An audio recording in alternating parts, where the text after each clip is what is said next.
you over there? Yeah, you! Say, do you like playing card games? You know, like Genius Invocation TCG?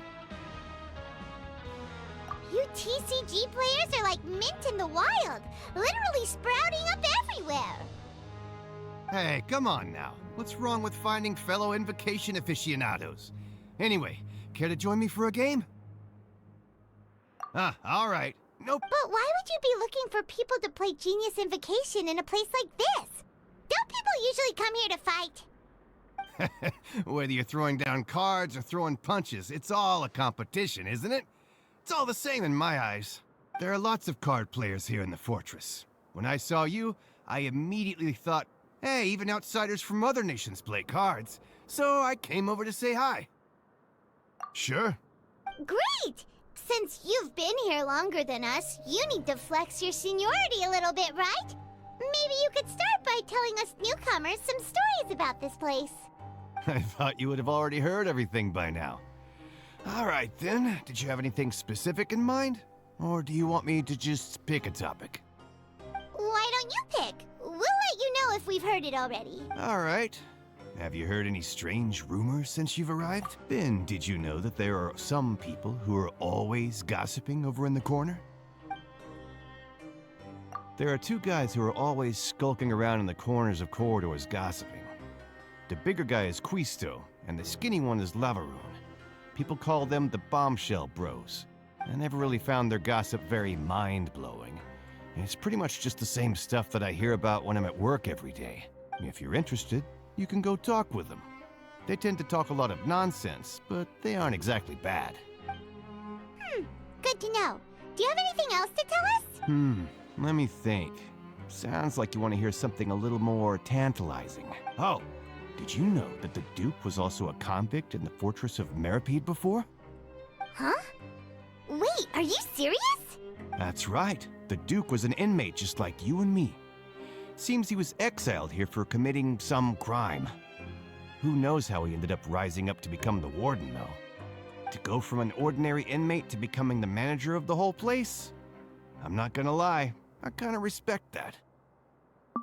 A forbidden zone? Sounds like something that someone just made up. I've never heard of that. Where did you hear about it? It's just a rumor we've been hearing, but no worries if you've never heard of it. Do you have anything else you can tell us? Anything else? Not that I can think of, but I'll be sure to tell you anything interesting I hear next time. You'll have to play a game of Genius Invocation with me first, though.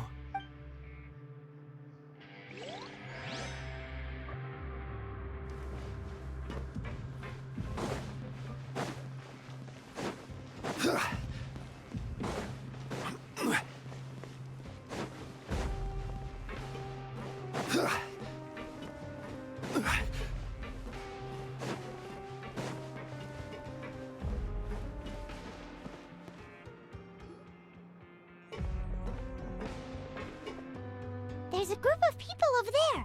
Let's go listen in. So I said, that's not a faucet. Hey, who are you two? Why'd you come over all of a sudden? Oh, sorry for eavesdropping. Sounds like you were talking about something private. What's the matter? They're just looking to join in on our fun, that's all. Hey, don't pretend like it's okay for them to just interrupt us like that.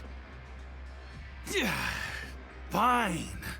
You're lucky we don't mind extroverts that much. You hear that, Quisto? What nice! Your expressions tell me you're looking to hear some juicy info, am I right? But before that, it just so happens that I know you two. Really? Are we that famous? You're kidding. How often does anyone get a personal tour led by His Grace himself? Practically everyone was talking about it. Word has it that you also caused quite the kerfuffle. A little mistake, huh? I like the way you put it. You see, people with a good attitude can join our group anytime, unlike some of the others here. Your group? I'm Quisto, and this is Lavaroon.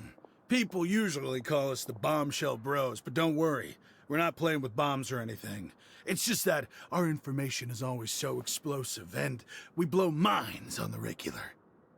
So, you two really like to gossip? Whew, you sure know how to embellish. No. You don't get it. Knowing intelligence will make things better for you here. For example, knowing who's working with whom, who has the latest rumors, who's not getting along. Wouldn't you like to know all that? Whoa, all this info's worth something, you know? You should prove you're worthy of it. I don't mind him. Quisto's always this way. Just play nice and say something to massage his ego. The welfare meals. Talk about the welfare meals. Right. That meal we had yesterday was super delicious. Paimon can still taste it whenever she closes her eyes. Is that so? To tell you the truth, I've been helping out with making those welfare meals. I've been working as a kitchen assistant for about a month and a half now. Oh, so you're the one who made those delicious steaks. Amazing. You could be a professional chef. You are correct. I am a true professional. In fact, I even went to culinary school. But since you like my cooking, I guess that means we share similar tastes. Listen carefully. This little bombshell will help you learn what's really going on here in the fortress.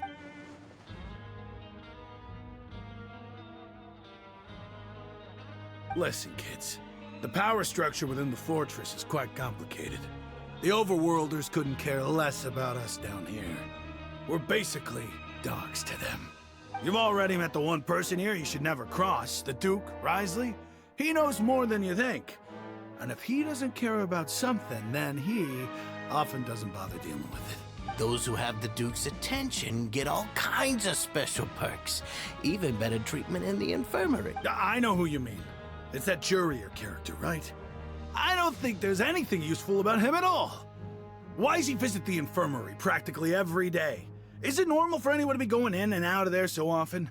If you ask me, he's just faking it to get out of work. But did you know that Jurier was a talented researcher from the Fontaine Research Institute before he came here? There's no denying that. I don't care if he was a researcher that could turn dirt into Mora. Once you're in the fortress of Meripede, you're just another inmate like everybody else.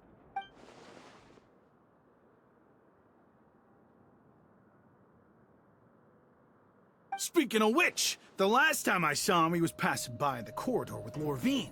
I also heard they started arguing in the library and got into a fight, right? Guess that's just how terrible of a guy he is. You mean he hit a woman? Wow, I never imagined he was that bad. But that Lorvine's also quite the odd one, you know?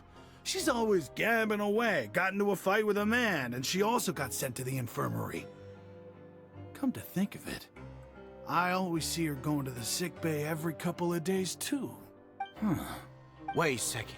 You know, Do you think could it be that they're secretly meeting there to go on dates? But it's really hard to imagine. after all, I do remember seeing Lorvine beat Jurier to a pulp that one time. And we might be overthinking things.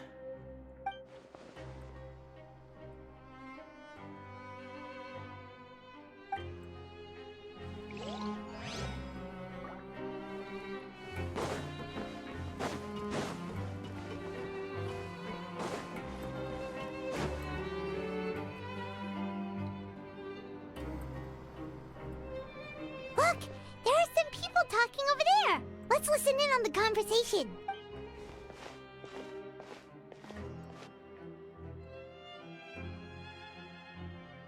If you ask me, those pompous parasites on the surface act like they're all a bunch of aristocrats.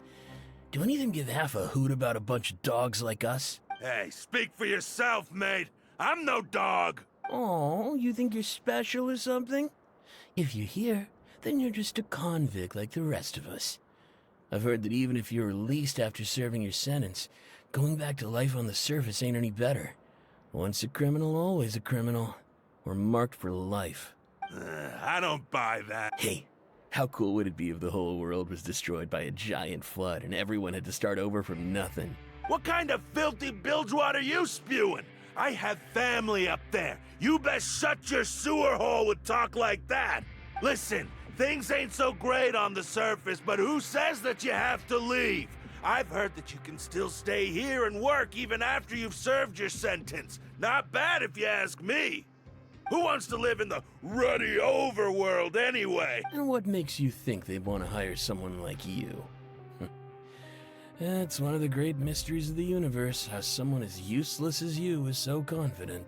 Whoa. Sounds like they're really unhappy about the overworld. Speaking of which, Paimon never heard anyone use the words overworld or underworld when we were living up there. Is it only something the inmates down here say? That's true. Okay, we've talked to just about everyone, and it's about time for us to go meet Linny. According to the card he left us, we should go meet him in the production zone.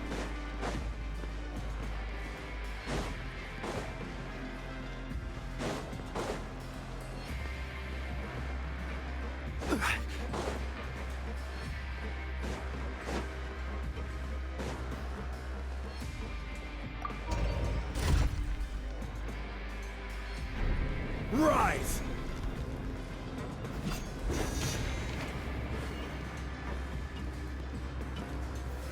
Solidify!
Huh?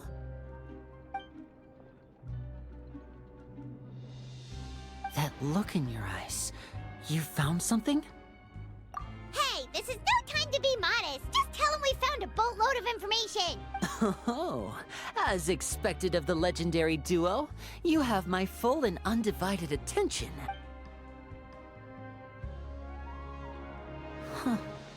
I'd have never guessed that myself. The rumors swirling about this place are unreliable after all, and Master Child probably went missing because he found a way out. He is a harbinger after all. I suppose he's much more resourceful than I initially gave him credit for. Unfortunately, this isn't enough for our final report to Father. We need to find out Master Child's exact whereabouts. Father told me that even though Master Child said he was just coming to Fontaine for a vacation, he actually had some personal reasons. His agenda might be linked to his disappearance. His escape route is already flooded, so we'll have to task someone with professional diving skills to chase after him. Well, when you put it that way, it's obvious that only Fremine would be up to the task. Bingo! Is he around? He's working today. Coming here as a group would have attracted too much attention. I'll talk to him about it later. It's the least I can do. We're all in this together, so it's only fair for us to fulfill our end of the bargain. Honestly, I'm far more impressed by you guys managing to collect all this information right under Risley's watchful eye. Collecting information has always been our strong point. Now, let me think. To find out more information, Fremine will have to retrace Master Child's original route. And if he's to do that, he'll have to set out on the next pipe cleaning day at the earliest. That's 6 days from now. And after that, he'll probably take another 2 or 3 days to return. You can even estimate how long it'll take for him to get back? We've been working together for a long time. We know each other's capabilities like the backs of our hands. Traveler, What say you to meeting here 9 days from now? We'll be able to pick up Fremine while we're at it, too. Oh, and there's just one last thing we'd like your help with. Though we can just sit back and wait for Fremine's report on Master Child's whereabouts, we still need to make more progress on the investigation of the Forbidden Zone. Fremine's no master of disguise. Lynette's still working on getting intel from the other areas, and I'll need to spend some time helping Fremine prepare for his diving mission. So, you are the only ones we can count on. What do you want us to do? Will it be hard? Well, I won't call it easy per se, but I think you'll be able to pull it off. Listen carefully. You'll need to find an excuse to get into the infirmary and investigate the room and environs. You've mentioned several sketchy-looking people always meeting at the infirmary earlier, so it probably has something to do with the secret we're hoping to uncover. You've already met the head nurse, so she'll be less suspicious of you. Investigate the internal structure of the infirmary and any active dealings within, and pass those on to me alongside anything else you're able to discover. But also, there's no need to take risks. Don't forget, safety always comes first. No, when it comes to intelligence gathering, I'd never consider you to be an amateur. Didn't you say it yourself? It's always been your strong suit. I'll believe anything as long as it comes from you. So, please prove your prowess to me once again. All right, then we'll head out as soon as we finish our prep. Let's go our separate ways for now then. Don't forget, we meet here again in 9 days. Stay safe.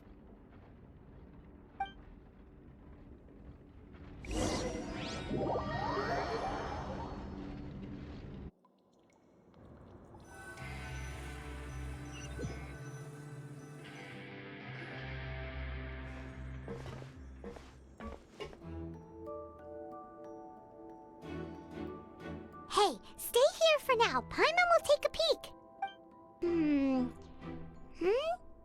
There seem to be several people inside.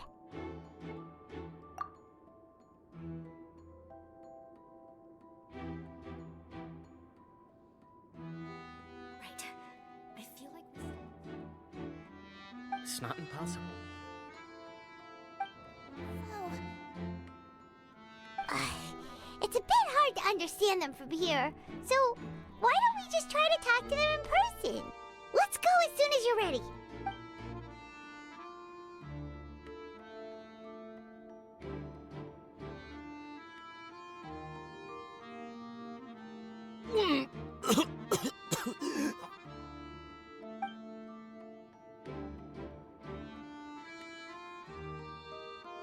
Someone, please help! He's sick! Whoa, are you okay? Oh my! What's wrong, little one? There's no need to panic. Take a deep breath before you begin. The traveler started complaining of a stomachache, and then nausea, and then collapsed onto the ground. Paimon doesn't know what to do! Freezing limbs, twitching fingers, and pale complexion? Could it be poison? Let me take a look. Please, lie down over here. Don't worry, I'll get you to the bed safely. Here, hold on to my shoulder and walk slowly.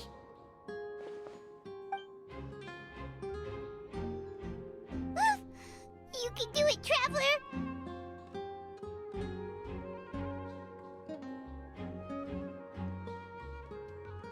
Don't apologize. You're sick after all. Now, please relax. I'm just going to do a preliminary checkup on you.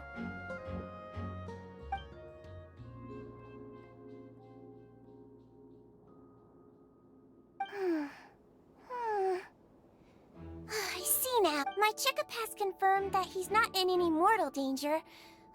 That's our worst fear out of the way. Eh? Oh, that's good. I'll continue my diagnosis of the patient now. Please, relax and take a deep breath.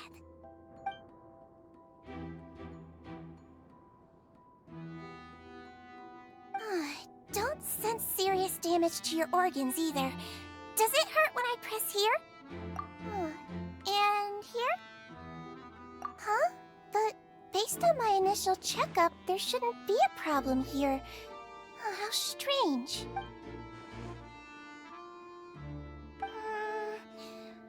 What about here? Does this hurt? Oh, I understand.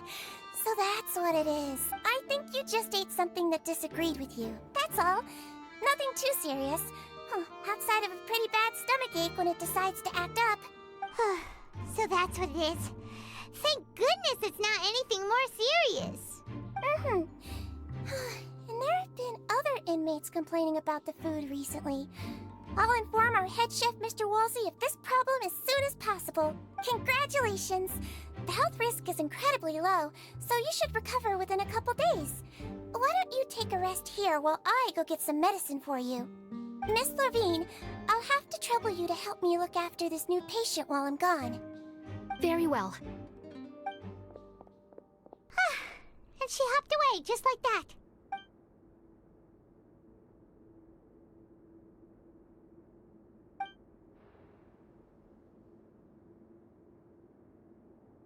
Hello. So how are you feeling now?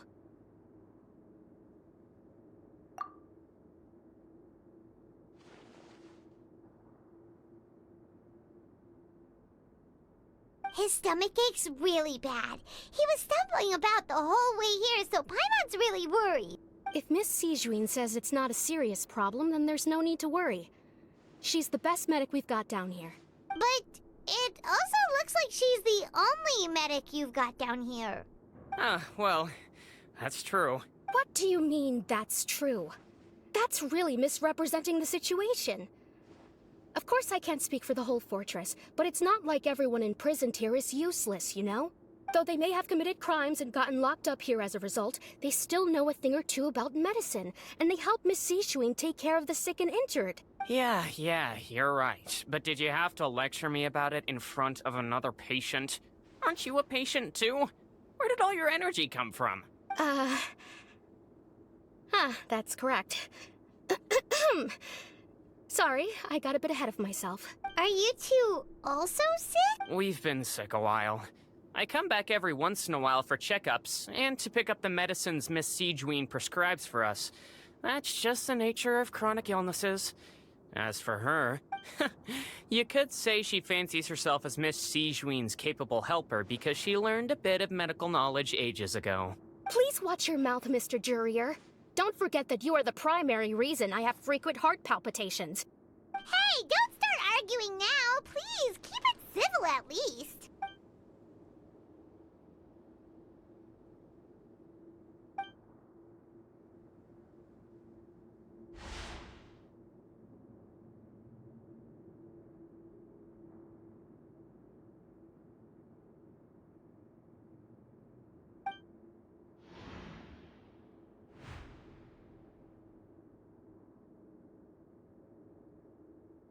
Hey! There's no need to fight! Everyone will be released someday, so there's no need to argue over silly things like this! But... Release. It's way too early for us to even think about that. And who the heck knows if we'd even be able to continue our previous lives?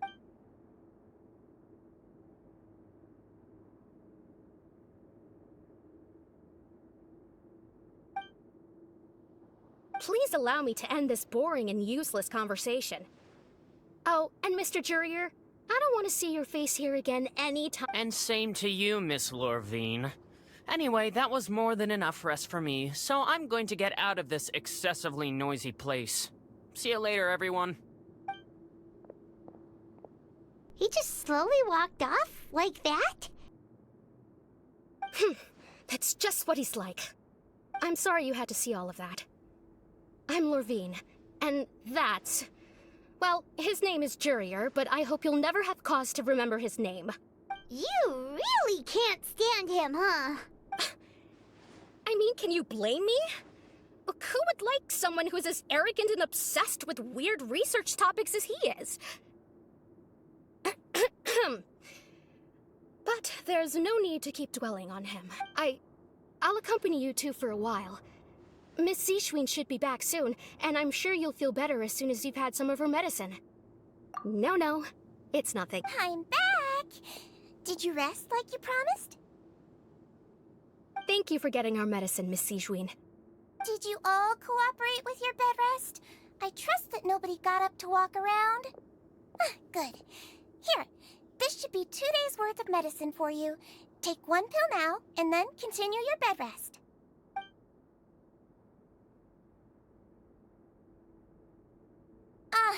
Miss Levine, I left in a bit of a hurry just now. Do you still remember if we discussed the color of the pill that you should be taking today?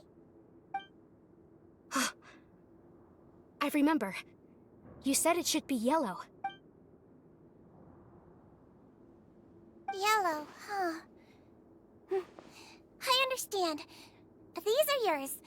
Please, make sure to go to bed early after taking them tonight. You'll benefit from a good night's sleep. All right, then I'll also be on my way now. I hope you feel better soon, too. See ya!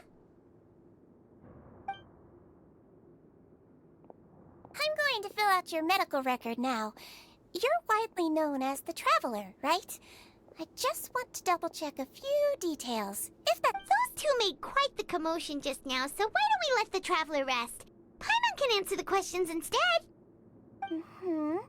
So his primary symptoms are abdominal pain with secondary symptoms of nausea.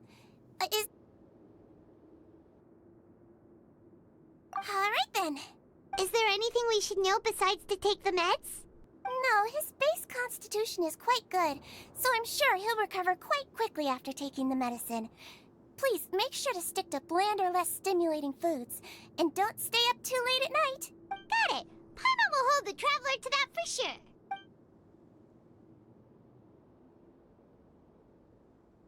Oh, you're going to take a nap already?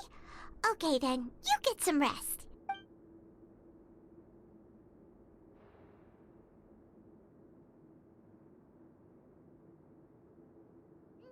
We've been to lots of places together.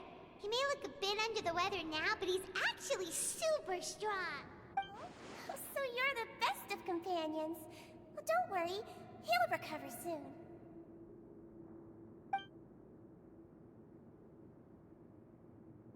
Ah, you're awake. How do you feel? You slept for a really long time, but we never left. Well, now you can go back without a worry in the world. Remember to take your meds regularly, and remember bland foods. Thank you, Miss Sigeween.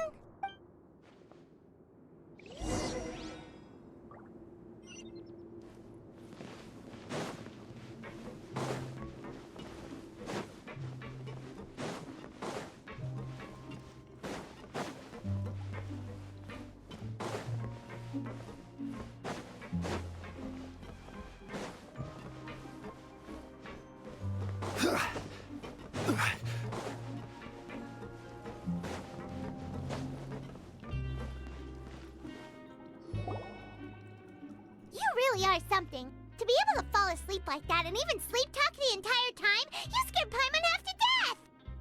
No, but you kept mumbling things along the lines of, Pyron, go take my grilled fish and put down the Adeptus Temptation now! Paimon talked with Sigeween the entire time you were asleep. She seems like she's just a sincere nurse, and Paimon didn't notice anything unusual in the room. Are you sure we're not going off track with the infirmary?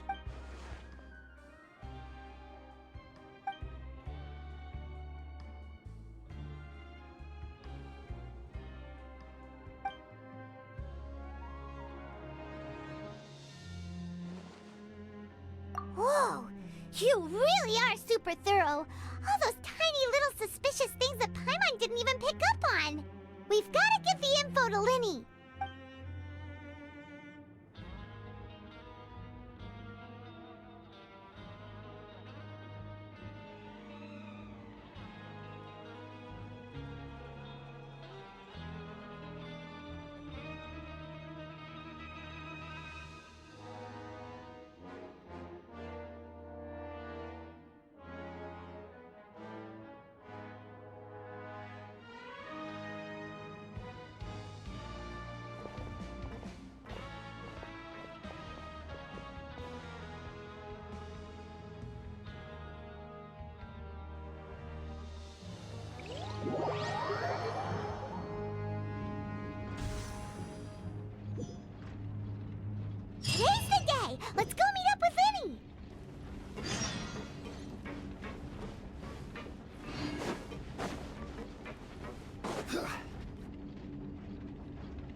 Hmm?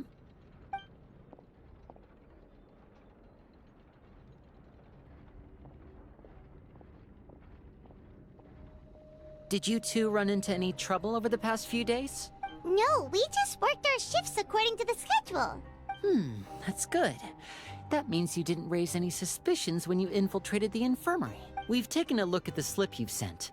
Fremine successfully left the grounds via the pipes 2 days ago, and as of last night, Lynette has also infiltrated the infirmary after faking an illness. Wait, why is she getting involved as well? You already went above and beyond when you scoped out the infirmary. To put it more bluntly, even if we were to view that as something you did in exchange for Fremine's help, you've already done more than enough.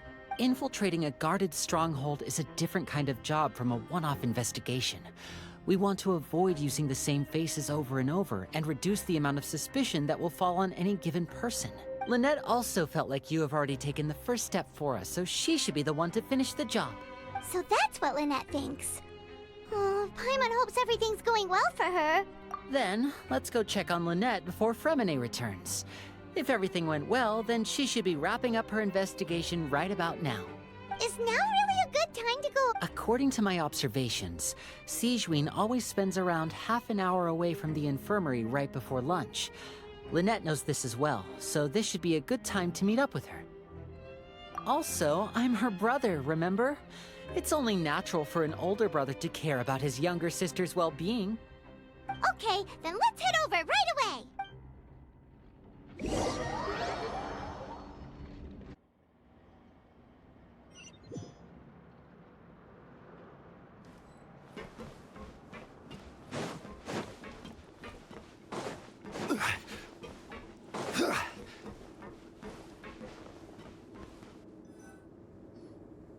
Lynette should be here right now. Huh. Strange. Lynette? As expected, Sigewinne isn't here, but why isn't Lynette here? No, Lynette rarely deviates from the plan. We agreed that if she were to make changes on the fly, she'd find a way to let me know. Unless... Let's see if there are any clues around here. We can look while we wait for her. Who knows? Maybe she'll be back soon. Okay.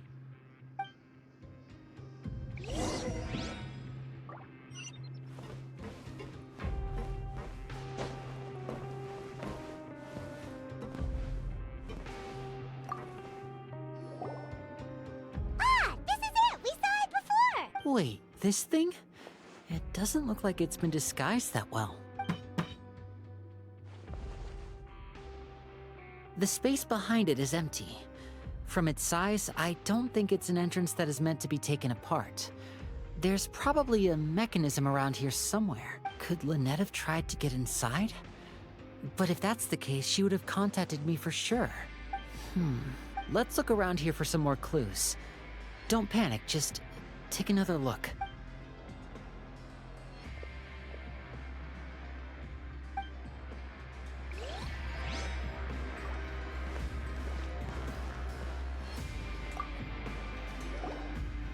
None of the beds have any signs of having been slept in.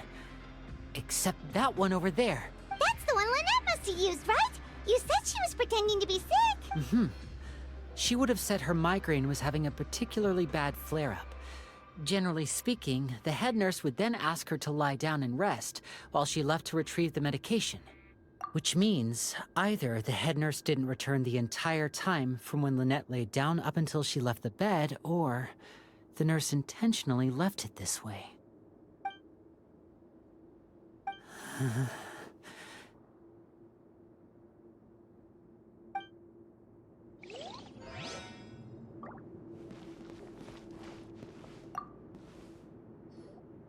There are some books here and a few files. They all look like medical records. Advanced nursing, how to raise the spirit of your patients, a quick guide to the psychology. These sure are some interesting books. Who knew Sigewinne would be interested in these kinds of things? She even has books on understanding people's motivations and feelings. Is it because she's a Melusine? Or does she have a need to understand her patient's emotional state? Seems quite normal to me. These are skills that would come in handy for a nurse from time to time.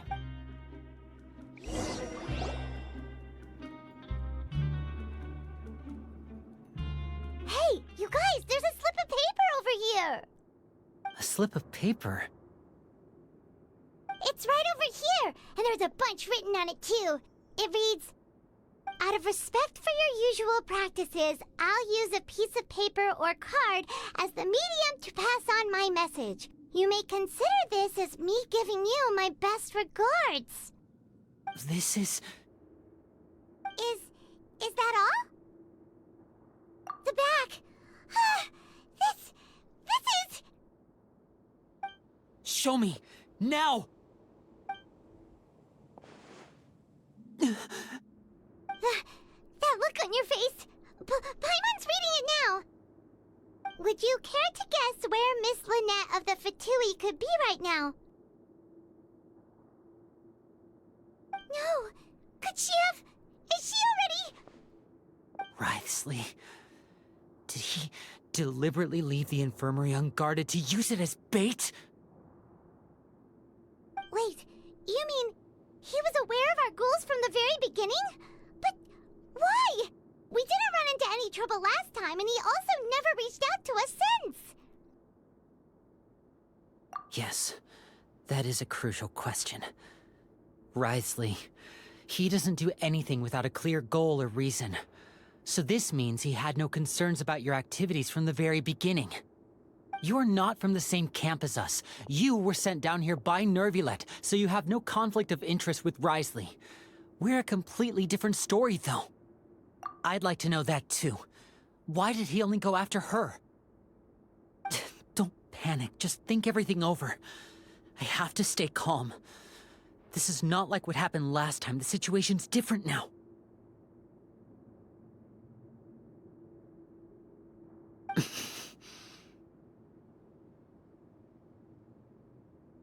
Wait, you're right. Wait, but that means the fact that Fremine was able to leave the grounds. Could Wriothesley have let him go as well? But what does he gain by letting Fremine leave like that?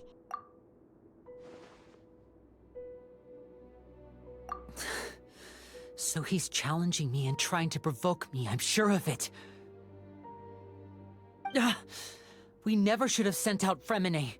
We had to go through all that trouble to find an opening to sneak him around the guards and into the pipe, and we even thought luck was on our side. If Wriothesley let him leave on purpose, then he's probably in a terrible spot now as well. Lenny's getting more and more panicked. We have to calm him down. Don't be like this, Lenny. Fremine wouldn't have left if we hadn't told you about Child. That was our fault. No.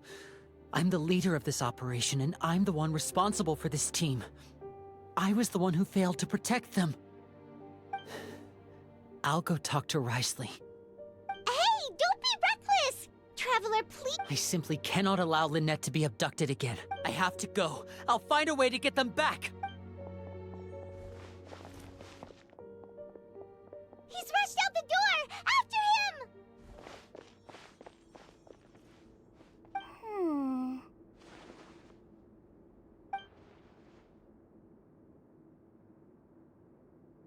Right.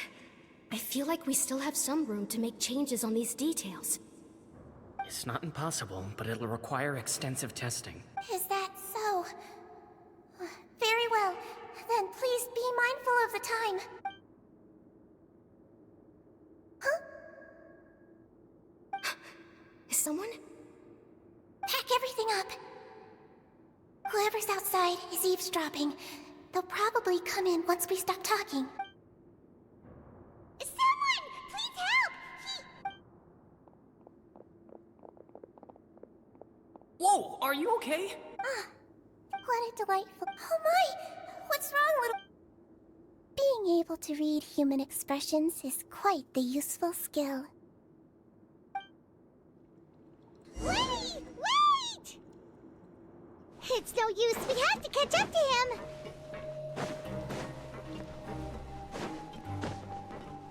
He's already out of sight. How is he so fast? Let's go head him off at Wriothesley's office.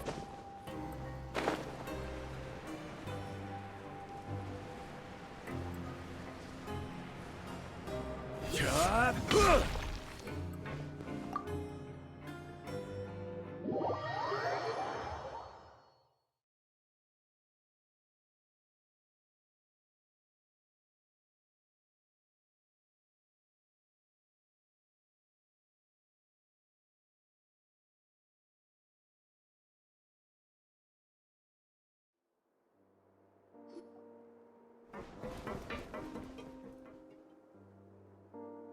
come out and face me, Risley! Aren't we at an administrative office space? Why don't you at least try to follow even a couple rules from the fortress's indoor management regulations? What did you do to my sister? I ran into the young miss at the infirmary. I'd heard that she was suffering from quite the migraine, so I decided to invite her over for a cup of tea. I do have some teas in my collection that can work wonders against such an illness. Stop joking around! Where did you take my siblings? I have also heard that your performances are quite the spectacle. Miss Lynette would sometimes enter a box filled with water, only to emerge the next second from another place altogether. Maybe she'll appear behind you right now if you were to turn your head. Is he trying to trick me into turning my head? No, he's probably not looking to attack me right now. All of the hostages are in his hands, and he's even in the mood for small talk. That means Lynette is probably still alive. You knew we were investigating the infirmary from the start, so you deliberately aroused the Traveler's suspicions and baited us into continuing our investigation, just so that you'd be able to kidnap Lynette. As for Fremine, no, you probably didn't even interfere with Child's escape. You let him go, so you could purge the Fatui members that we had planted into your ranks. There was no need to do so. The Fortress of Meripede is a pretty pleasant place. Most people enjoy their lives here. The only ones who act differently are those with personal agendas. It was quite easy to identify your colleagues. You removed our original members and spread the news of Child's escape so Father would assign our team to come down and investigate. Fremine has also fallen into your hands, right? If you're oh so omnipotent and so in control, why would you need hostages? One correction. Lynette is in my hands right now, but Fremine is not. He's not. What do you really want? Winnie! Oh, wonderful. Everyone is here, so I'll only need to say this once. Thank you so much for cooperating with me. Eager and to the point, I see. Alas, only Miss Lynette is currently having a cup of the fortress's finest tea. Although, as per your original plan, Mr. Fremine should also have returned to the fortress by now. But he has neither shown up within my gates, nor has he been taken into any kind of custody.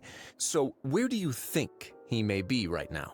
Wait, you can't mean you locked him outside in the sea? I closed the fortress's gate to the outside world. That's all. Fremine's a star diver, so he should be fine, right? No, we're still here, so he definitely tried to find a way to come back for us. So we can't assume he might have made a break for the surface. But why would I do this, you may be asking? To have an audience with you, of course. My intel tells me that Mr. Linney is a great magician, so it's only natural for me to want to have some cards of my own when it comes to negotiating. Besides, I do recall you mentioning to Miss Lynette that you've always wanted to have a face-to-face meeting with the Lord of the Fortress of... So, you've been keeping tabs on us before we even set foot in the fortress. Some of my folks just happened to hear a thing or two, that's all. In any case, I will be straight with you. I was willing to play dumb and turn a blind eye, so we had a pleasant few days playing games together here. But once you started focusing on the Forbidden Zone, all of that changed. Mr. Linney, the cards are stacked against you right now. Miss Lynette is in my hands, and Mr. Fremine is still slowly being pickled out there in the brine. You know just as well as I that he cannot last out there forever. You need do but one thing to guarantee their safety. I would like you to contact your superior, and ideally invite her over for a cup of tea with me. You want to see Father? But why should she bother giving you an audience? Well, if she cares for the well-being of her dearest children, she should have plenty of motivation to join me for a parents' evening. I've heard that the bonds between the members of the House of the Hearth are like the bonds of family. I don't see why she would refuse. Why did you think Father sent us to handle the Fortress of Meripede? This place is basically a no-man's land. It wouldn't be fitting for anyone as important as a harbinger like Father to come here in person. Oh, I see. So it's because she doesn't care for my place here. That's such a shame. After all, I've amassed quite the tea collection. I was looking forward to sharing it with her. Both Monsieur Neuvillette and Lady Farina have already received many samples as gifts. Was this the extent of your master plan to get to Father? No matter how much pressure you may put on me, I won't allow you to use us to blackmail her. You people really are difficult to get along with. All I'm asking for is a face-to-face conversation. Does she truly have no interest in the fortress's secret? Mr. Linney, you have one last chance to invite your father here. If you refuse... Linny! Instead of asking why I'm doing this, why don't you try to see things from my perspective for a second? From the very beginning, the Fatui has been actively infiltrating my fortress. I gave you a warning by cutting off the first few operatives I found, but that only caused you to double down. Had you given up on the fortress then and there, I'd have no reason to want to talk. Mr. Fremenet left the fortress on his own, and Miss Lynette tried to pry out my secrets right in front of me. No matter how you look at it, the responsibility for this falls on you. I shouldn't ask Father to do anything because of us. 6. Wait, 2. Time's up. Risley! Negotiations have broken down. Please leave, ladies and gentlemen. It's time for my afternoon tea. Yeah, listen to the Traveler.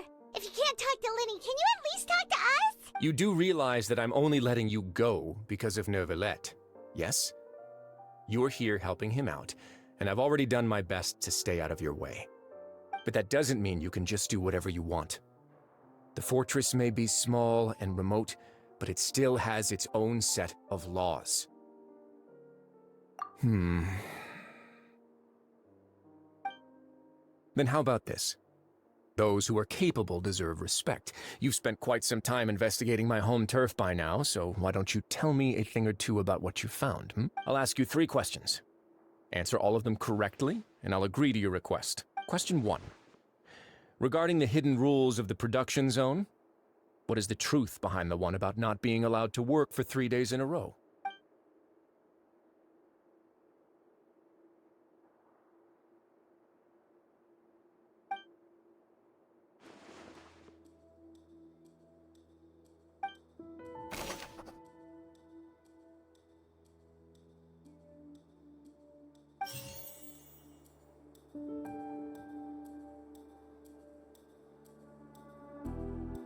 I've been told that the infirmary is always empty for the half hour just before lunch. The Fonta promoter has been struggling because he doesn't recognize the real value of coupons. We often see Miss Sigewinne observing the prisoners at work near the production zone. It seems like she can perceive the general state of a person's health just by looking at them. Fonta's internal report suggests that they're starting a new trial of an unnamed and unpackaged product. But the product has to undergo a trial because even Fonta... The research notes said that the Melazine race perceives the world very differently from humans. According to Collins, the Pancration tournament only took place because the Fonta company... The research notes said that the... According to Collins... I've been told that the infirmary... The Fonta promoter has been struggling because we often see Miss Sigewinne... Fonta's internal report suggests that... The research notes said that the Melazine race... The Fonta promoter has been... Fonta's internal report suggests that there's... According to Collins, the Fonta promoter has been struggling. I've been told that the infirmary... We often see Miss... So that's what's going on. Paimon understands it now. The hidden rule of the production zone. People are not supposed to work 3 days in a row, and if they do, they'll get strange meat in their welfare meal. At first, we thought this strange meat must have something to do with the people who disappeared. But in reality, they were all prepared by Sigewinne, the head nurse. She often visits the production zone to observe the workers' health, and makes a note of anyone who has worn themselves out after 3 full days of work. Out of her sense of duty as the head nurse, as well as her genuine concern for the workers' health, Sigewinne visits the cafeteria right before lunch and cooks an extra dish for those who can use the stamina boost. Sigewinne has only the best intentions with her surprise gift and doesn't want anyone to find out about what she does. Unfortunately, Melusines as a race perceive the world differently from humans, and their sense of aesthetics is even more alien to us. The recipients of her lovingly prepared special meals cannot taste the care within and usually just freak out. Are we on the right track? Not bad. You've uncovered Sigewinne's secret and even guessed her intentions correctly as well. It's nice to know that her efforts have not gone unacknowledged. All right, now for my next question. There are also some hidden rules in the Pancration Ring, including the one that you're not allowed to support both sides of a fight. Why is that?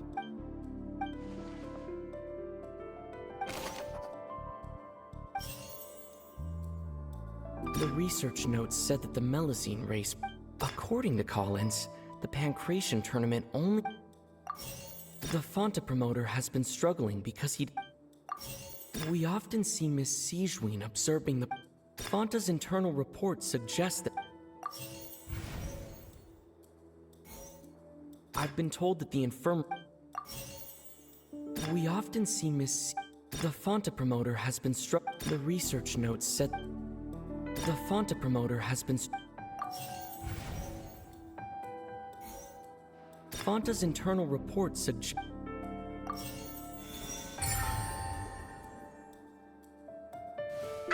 Paimon gets this rule too now, so there really was nothing to be afraid of. That hidden rule of the Pancration Ring is about how, people are not supposed to bet on both boxers at the same time.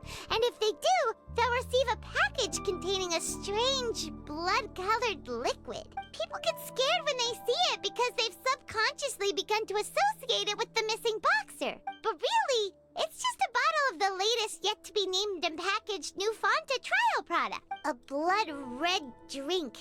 It's no wonder even Fonta's own staff were questioning the company's decision-making. The company, facing backlash from its own staff, decided to try to trial the product on a smaller scale to see how it might be received by customers. They came to the fortress of Meropide and offered to sponsor the Pancration tournament so they could push their new product. The Duke, knowing how valuable coupons are in the fortress, knew that only total idiots who didn't understand their true value would bother buying a Fonta product here. And so, only those who proved their stupidity by being dumb enough to bet on 2 opposing sides of the same match were selected to receive the drinks. I acknowledge the effort you've put into bringing the truth of this mystery to light. Although, based on your description, that Fonta promoter is a bit too careless with his words. I may just reconsider my collaboration with the company. All right, and here's the final question. What's the secret behind our head nurse and all of her patients in the infirmary? Stop your cruel and pointless games, Risley! You know that we haven't finished our investigation, so there's no way we can answer the last question. The thought of sparing Lynette and Fremine never even crossed your mind! You'll pay for this!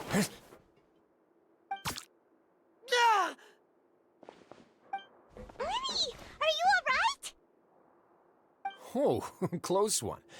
I owe you, Sigewinne. That was a fantastic shot. It was nothing, Your Grace. Sigewinne? Though this gun may look like a toy, it's actually fully functional, as I just demonstrated. Sigewinne... You... Not at all. I am merely a resident of the fortress, and thus protecting it is my duty. When Monsieur Nervilette asked me to come here, he told me that my job would be to take care of the well-being of everyone here. I am merely discharging my duties. But if you mean what you just said, then isn't Linny someone you should be looking after as well? Isn't he a resident here just like the rest of us? But I really am just doing what Monsieur Nervilette told me to do. Everything I did, I've done to protect them. Had I not, they would be in far more dire straits right now. His Grace knows it too, right? Your Grace? My dear Sigewinne, whatever shall I do with you? Would it have killed you to just wait another minute or two? Well, it's nearly time after all. The way you do things can be truly frustrating sometimes, Your Grace. I figured I should try to talk some sense into you. What are you talking about? Take me if you want. Let them go. How touching. Can you just give me one more minute? Don't be like that, Your Grace. All right, everyone, calm down. 2 more visitors will be arriving any time now. I'll go get a cup of tea. Miss Sigewinne, I leave Miss Lynette in your care. You... What are you doing? I believe I hear footsteps.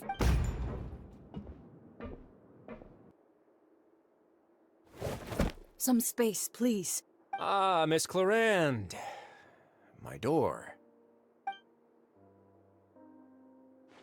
Freminet. What's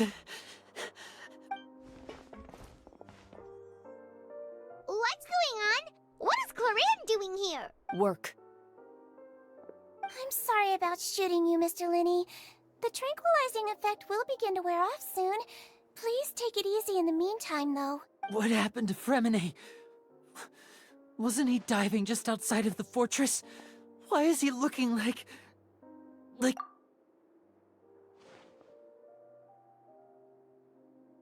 A flushed face, an accelerated pulse. He must have consumed primordial seawater. What did you say? Please, make some space. I'll need to give Mr. Freminet a more thorough checkup. Your Grace, I'll leave the rest to you. I'll talk to Clorinde while you get Freminet to where he needs to be. Everything else can wait.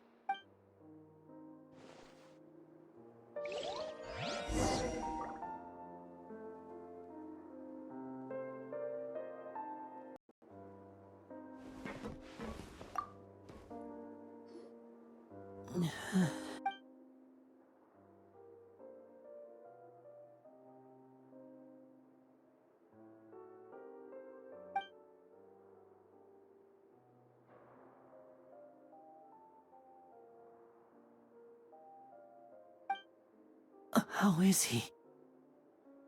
These symptoms are probably caused by an acute ingestion of a large amount of primordial seawater. Still, his condition is not critical. Of course, it would be best if he stayed for further observation. Let's leave him here for now, and move him to the infirmary once he's recovered a bit more. Sorry. I am aware that the infirmary may not be your favorite place in the world at the moment. We do only have a single clinic in the fortress, however. Why would he ingest a large amount of primordial seawater after leaving the fortress? How could that possibly happen? Please, look after Mr. Freminet for the moment. I'll go fetch some medicine and a respirator. Oh, I'll bring Miss Lynette back with me. Where is she? How is she right now? Oh, she just took a nap in an empty room after I tranquilized her. If my calculations are correct, she should also be waking up right around now. You might not believe me, but His Grace and I actually made some snacks and tea for her.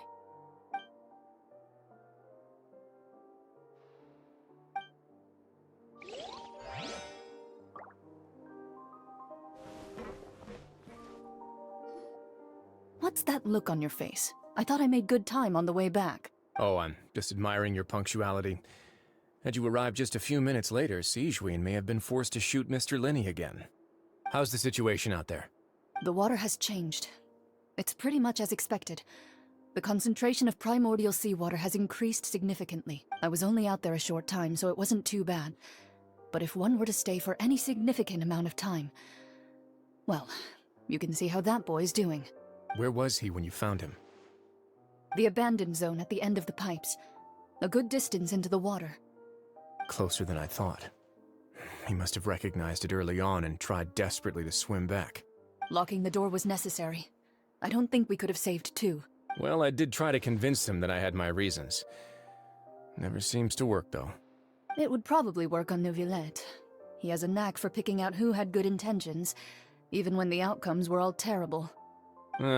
It's a bad sign if you're having to plead your case to Neuvillette. Want some tea? Not particularly. If you want to drink some that badly, just say so. Fine, I'd like to get some tea. Want me to get you a cup too, since I've already made it? Might as well then, I suppose. Actually, do you have a towel? I would like to dry my hair.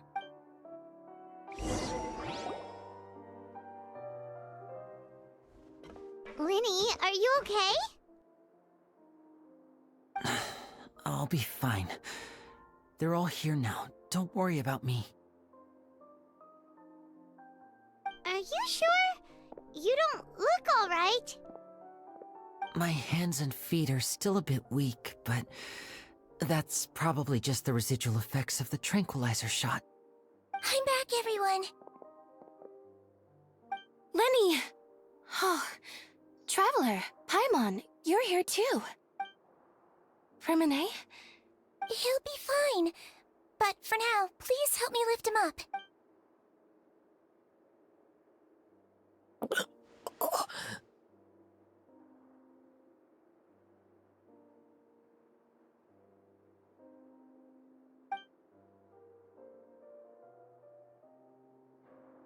His breathing's beginning to slow down. Give me a hand and help me get him to the infirmary. Yeah, I'll take him from this side. Lynette, together? On it. Traveler, you seem pretty worried about him. Want to come with us? The Duke and Clarande are gone. They probably went to get some tea. The Duke will explain the truth in just a bit. Miss Clarande will need a break, since she only just returned from rescuing Freminet out of the sea.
He's awake.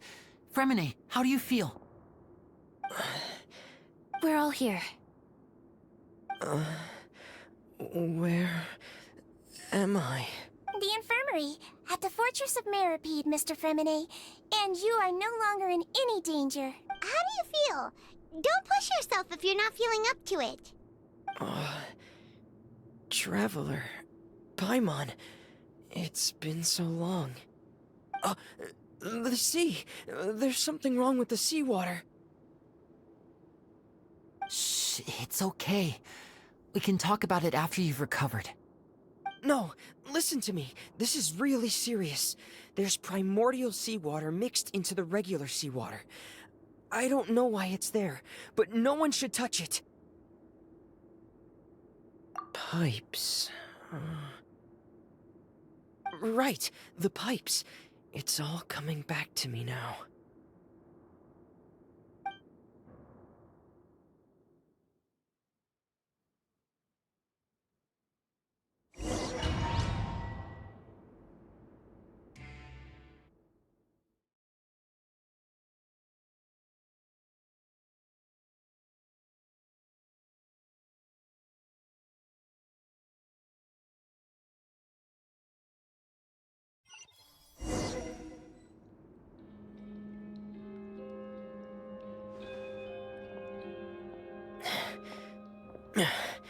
I'm in.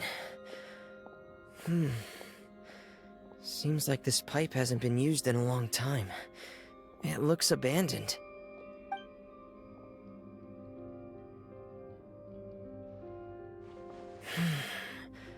Where could Master Child be?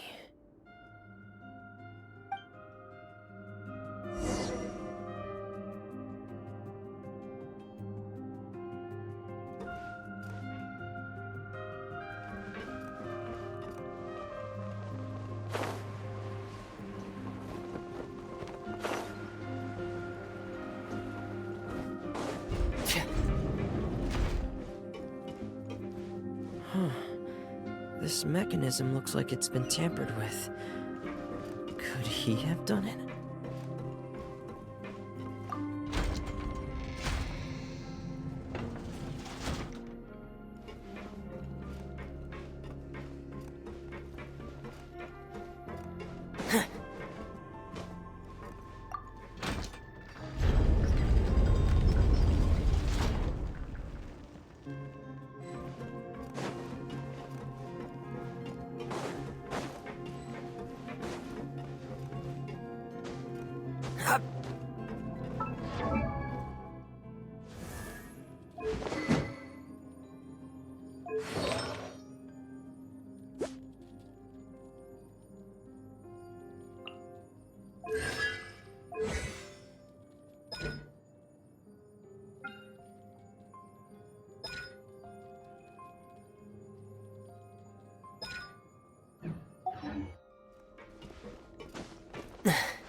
Get in here!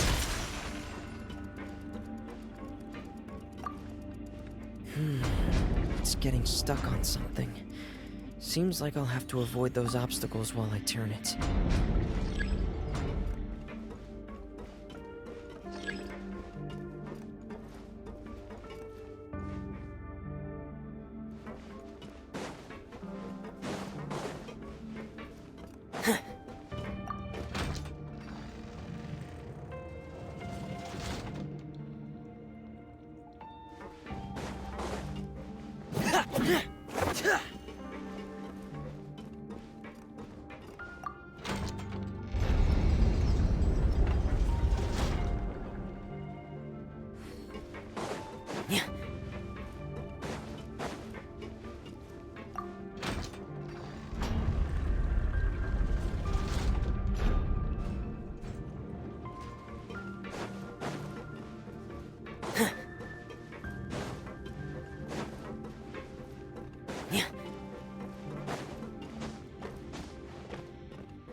This is where the water starts.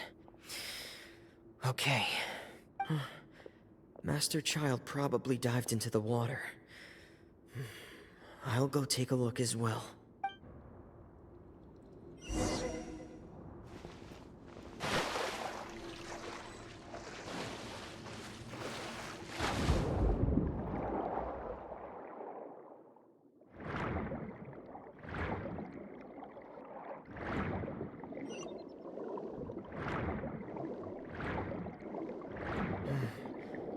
The vegetation here is a bit more sparse. These traces aren't natural. A person must have left them, and recently. I should be going in the right direction. There are traces here too. I need to keep going. Huh? The traces are gone. But I don't see where he could have gone from here. Wait. What the?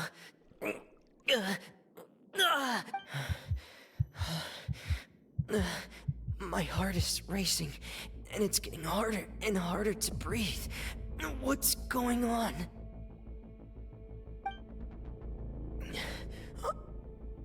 No good. I have to get back. They still don't know anything about what's going on. If I turn back right now, I should still be able to make it.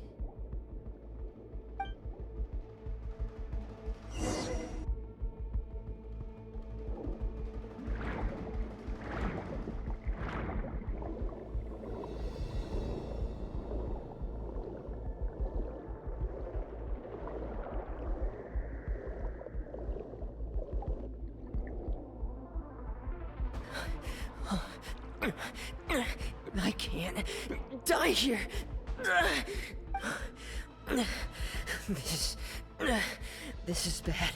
I'm feeling worse and worse. I have to push on.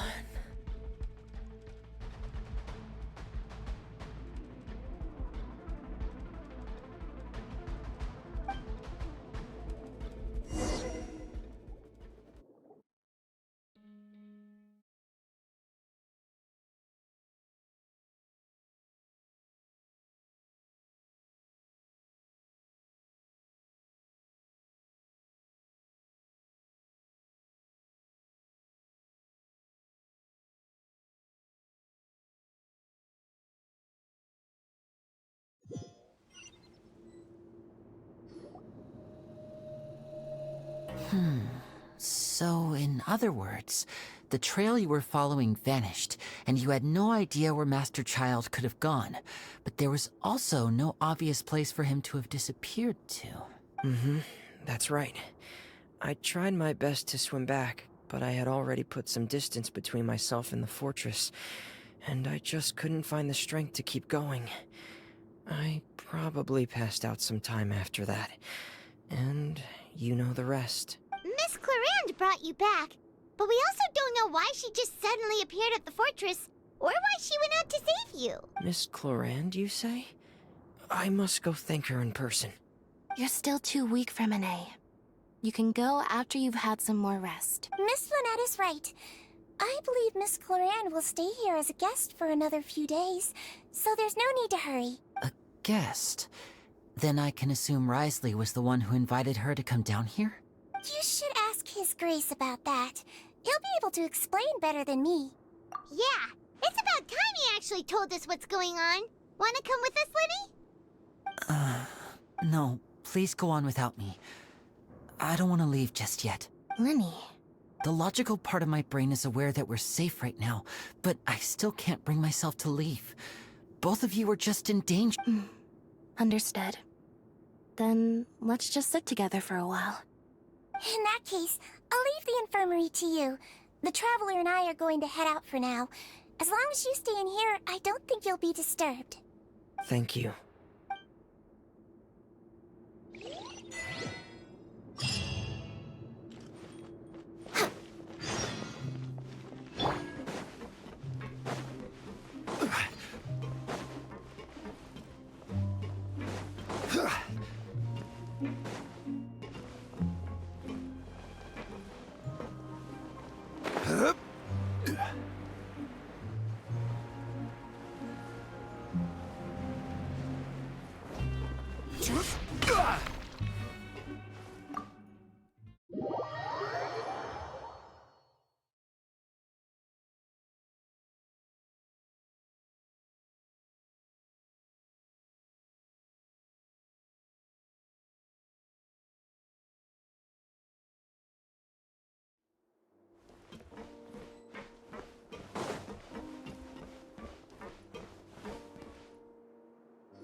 Excuse me? I take it Mr. Fremonet's condition has stabilized? Of course. I wouldn't have worry otherwise. I've been expecting those two, but might I inquire as to the purpose of your visit, Miss Siegewien? I wanted to check up on Miss Cloran. How are you feeling? Mostly fine, I think. If you don't mind, I'd like to perform another quick physical exam. It'll just take a few minutes. All right. Thank you for looking out for me. I'll take my leave for now, then. Well, want to explain yourself, Risley? Of course, but I'm not partial to the word choice of explain. How about enlighten? Where should I begin? How about you start by asking me any questions you have? You can start with whichever one you'd like to get answered the most. Then Paimon will begin. Did you know about Lenny's goals from the very beginning? No. I just knew they were Fatui operatives sent to the fortress by the Knave. As for their specific goals, I only figured those out as you made progress on your investigation. You managed to monitor and stay ahead of them even though you didn't know what they were trying to do?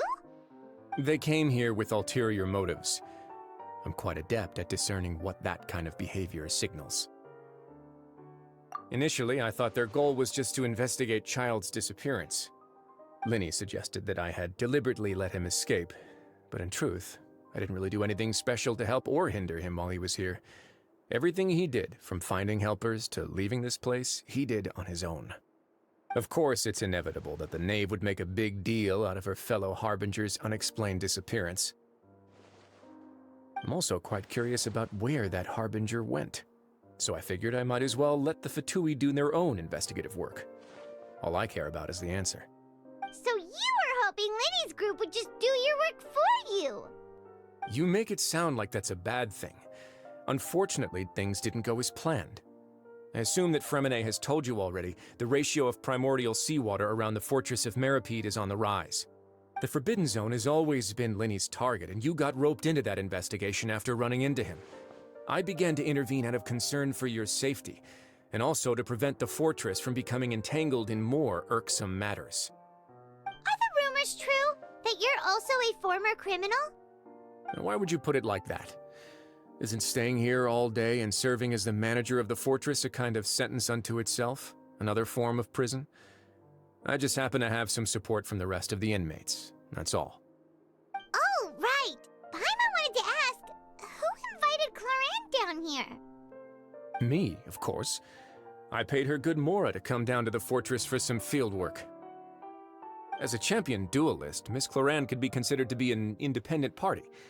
I needed to find an exceptionally capable person to help me get through the impending crisis.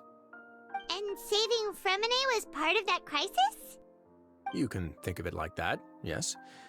Credit where credit is due, that boy is quite adept at diving. Had conditions not been as hostile as they were, he probably would have found the missing Harbinger already. That's not something you should be asking after. Neuvillette only asked you to investigate Child's whereabouts. All I need to prove to you is that the Forbidden Zone had nothing to do with the Harbinger's disappearance. That should be clear now that you've spoken to Fremine. But we've already uncovered that there's something wrong with the infirmary, and we've answered a bunch of questions that you threw at us. Isn't it about time that you answer our last question in return? You make a compelling case. Do you really want to know the answer that badly? Yeah, Paimon really wants to know. Even if the truth may not be pleasant? Follow me.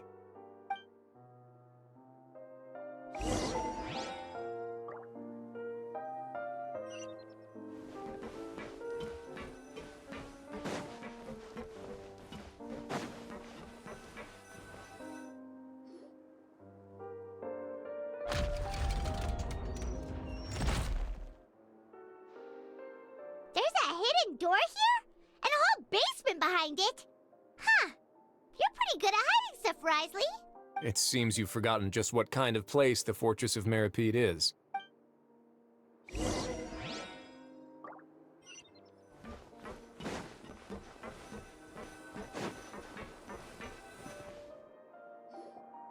Stand on the central plate.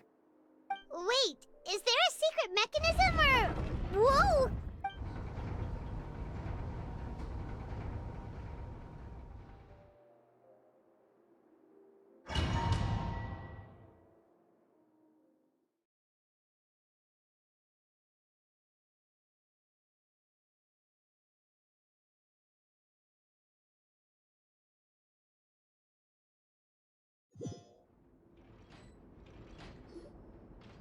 So, this is the Forbidden Zone? Honestly, for a place so well hidden, Paimon sure doesn't see anything special. What a huge door! There are 3 such isolation gates in total. Generally speaking, I'm the only one who's allowed to go inside. Hence the name Forbidden Zone. Am I correct to assume you're going to run on back and tell your little Fatui friends everything? Well, Paimon wasn't thinking of keeping anything from them. Well, I'd advise you wait until you've seen the whole truth of this place for yourself before deciding whether or not to tell them.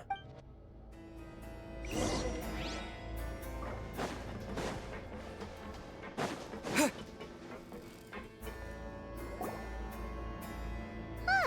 So there's a switch on the side. Stand back.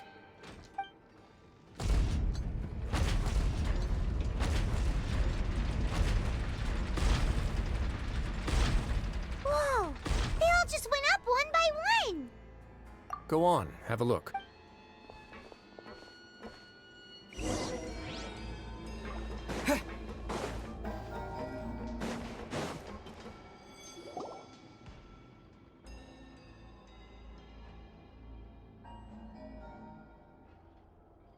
I've been interested in what lies beyond that gate ever since I assumed leadership of the Fortress of Meripede. Of course, it would be unwise to recklessly open it, but it'd also be risky and negligent to simply ignore any potential danger that could be behind it. The readings on that dashboard have not budged since the day when I first laid eyes on this place. But over the past year, the needle has crept upwards from its original position, likely because some parameter it's been tracking has changed, if only infinitesimally. Normally, I would have ignored it, but I happened to have some free time when I noticed it, so I investigated. Any guesses what the reading could be tracking? Very reasonable guesses. I've considered both of those as well. Unfortunately, our dashboard is tracking something less ordinary. The temperature should vary with weather and climate changes, so for something that rarely shifts, the water pressure is more likely. We ran a few tests to increase the pressure from the outside, but the readings didn't change at all. Later on, a few more possibilities occurred to me, such as a potential connection with the primordial sea. I began to make a few preparations based on that hypothesis. Over the past few days, the needle has moved again. With that, and the symptoms that Fremine displayed after leaving the fortress, I can now confidently conclude that the readings represent the concentration of primordial seawater in the seawater nearby. The concentration of primordial seawater? But we're already under the sea! And that is precisely the problem. We're at the bottom of the sea, and now we're surrounded by toxic seawater. Somehow, primordial seawater got mixed in, and the concentration is steadily rising. Yes, that's very likely. But forget about the two of us! Not even Novelette knows where the primordial sea could be, much less where we could find and plug a leak. Oh. Seems like you've figured it out. I believe the primordial sea lies directly beneath this sluice gate. For some reason, the primordial seawater levels have risen significantly, and it's now very close to us. The indicators are now red. Although the gate still stands, some primordial seawater has already leaked out and mixed into the sea around us. If this continues,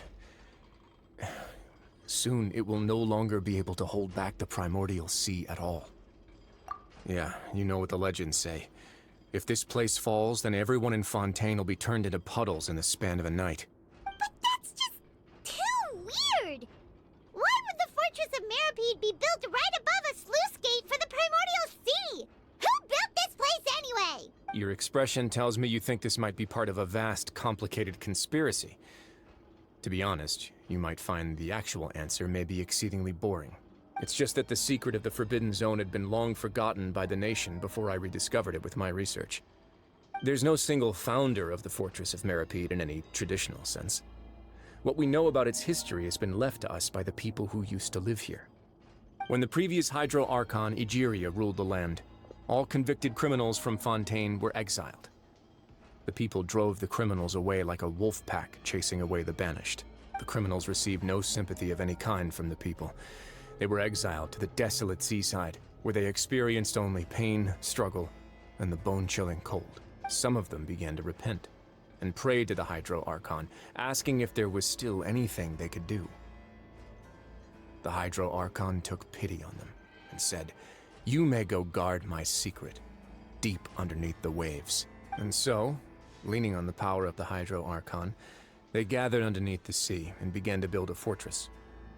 They became a community down there in the deeps, and over the years helped it to grow. As the number of exiles increased, more and more people joined the community.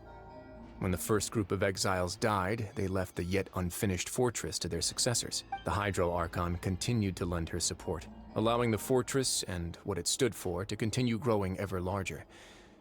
Before long, this dark underwater fortress became the sinner's only home. And with that, the people here stopped referring to the fortress as a prison. They saw themselves as repenting sinners who would regain their freedom once they had sufficiently redeemed themselves. But as time went on, people also realized that the fortress was a lonely place. Once they had gotten used to life here, they could no longer feel comfortable living in the overworld. Once they had finished serving their sentences, some people left and some others chose to stay. They'd find some idle position and let their withered souls fade away with the ancient secrets of the past. After many, many centuries, few people still remember the reason for the fortress's founding. Now they just see it as an integral pillar of Fontainian society, as the place where criminals deserve to be sent. Now and again, researchers manage to break one law or another and live out their days in the fortress. I learned all this from an elderly historian. Everyone else just thought he'd made it all up. But now you know every part of that history is true. Indeed. It's just as the prophecy says. If this gate fails, then everyone will be dissolved into the sea. To be frank, not really. But sadly, that hasn't stopped this prophecy from proving all too accurate. Prophecies are troublesome things. Just hearing one will create the first wave of panic. Seeing signs of it will bring about the second, and actually witnessing it in real time, the third. Let's go somewhere else. I want to show you something.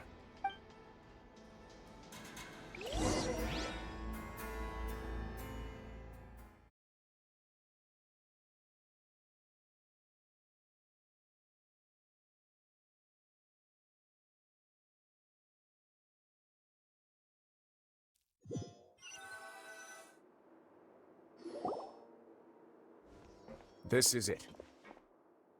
Your Grace, perfect timing. The results from our last round of experiments have... Wait, Jurier, he's not alone! Huh? Lorvine and Jurier? No need to panic, you two. I've already told them about our plan. What? After you warned us not to tell a single soul about any of this? I'm skeptical as well.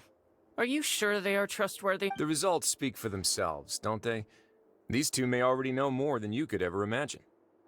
All right then, if Your Grace insists. They seem harmless enough, so I'll trust them for now. Well, how about some reintroductions? This is Jurier, one of the highest-ranked researchers from the Fontaine Research Institute. He used to work under Edwin. I trust that you've heard of Edwin?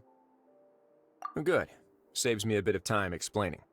Edwin's main areas of research were archaeum and gravimeters. As his assistant, Jurier is quite familiar with them as well. I hired him to be my technical consultant. You want to blow up the fortress of Meripede? Ah, what a lovely idea. I'm already imagining it in my head. Gotta admit, I'm tempted as well. Guys, focus! Focus! That taskmaster over there is Miss Lorvine, and is also one of my technical consultants. While Jurier used to be Edwin's assistant, she used to be Jurier's assistant. Ooh, are they together? See, everyone keeps asking this question. Are you too sure you're not a couple and just using your work as a convenient cover? Your Grace, I am not in a relationship with this man. If I dated her, I'd officially be madder than Edwin.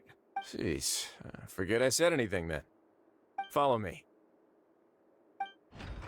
Whoa, there's another door that goes right up.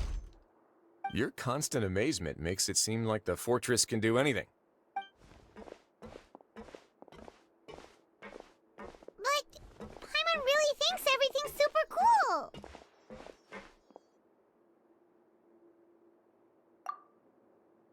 Well, let's spice it up a bit. And here you go.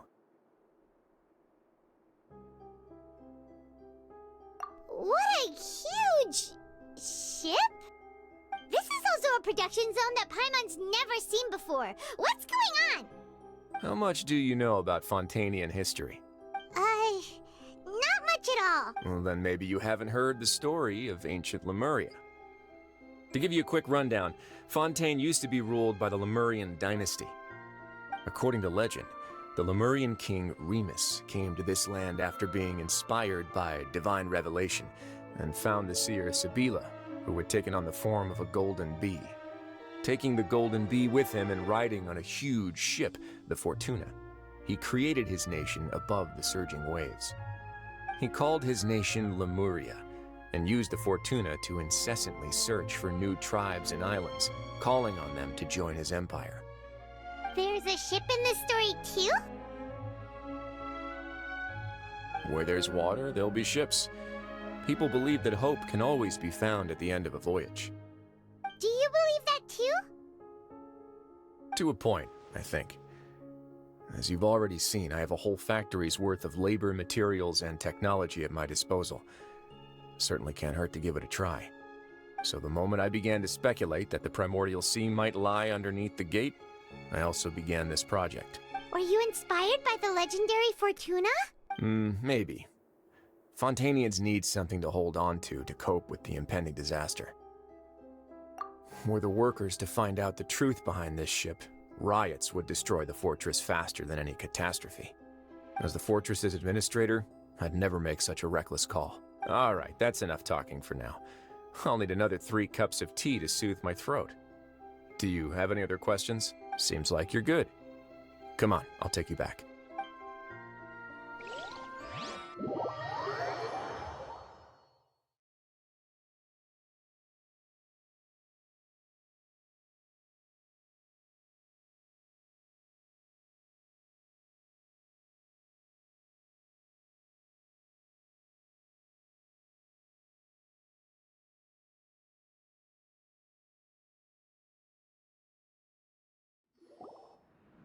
I'll leave you here for now. Oh, thank you so much. No worries. But don't forget, it's up to you whether or not you want to share what you just saw. What you do from here on out will likely affect those 3 as well.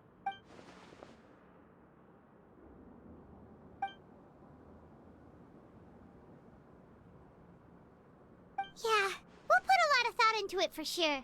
Great. I look forward to what happens next.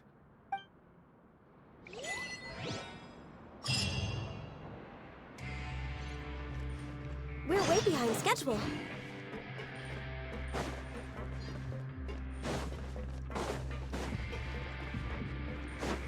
Access denied.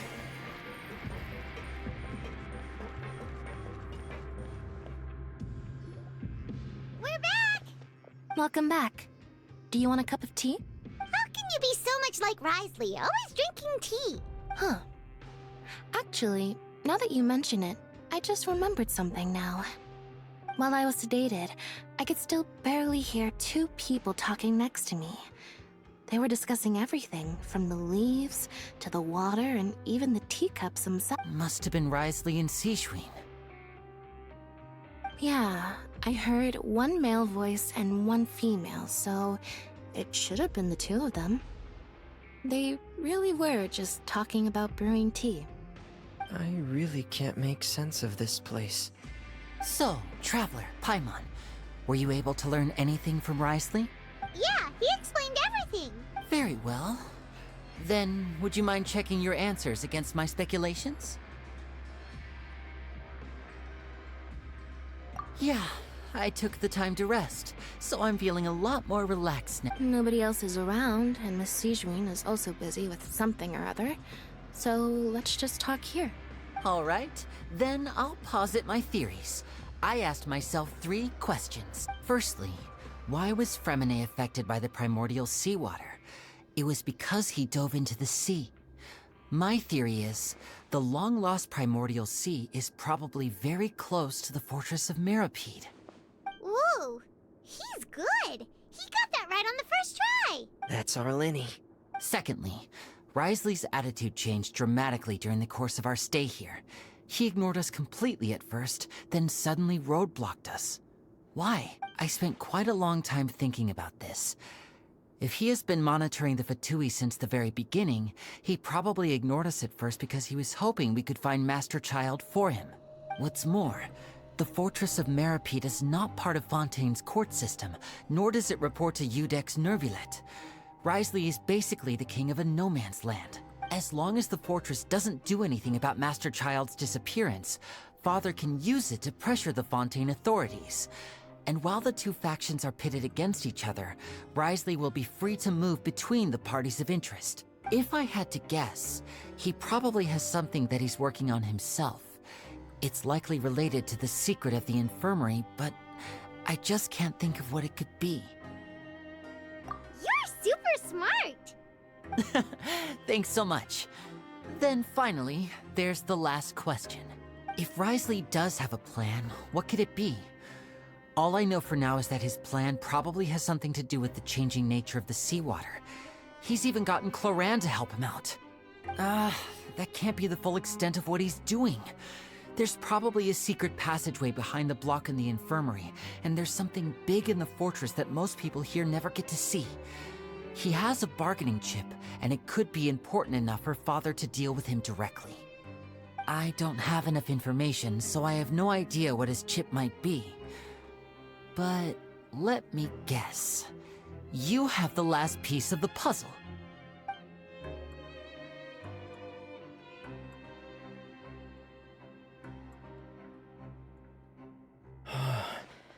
I can't believe it. The sea will engulf everyone. Just like the prophecy said. Could Wriothesley have wanted to meet Father to figure out a way to deal with this crisis? If you remember, I once mentioned that Father sees the House of the Hearth as her base of operations, and she truly wants to resolve the crisis.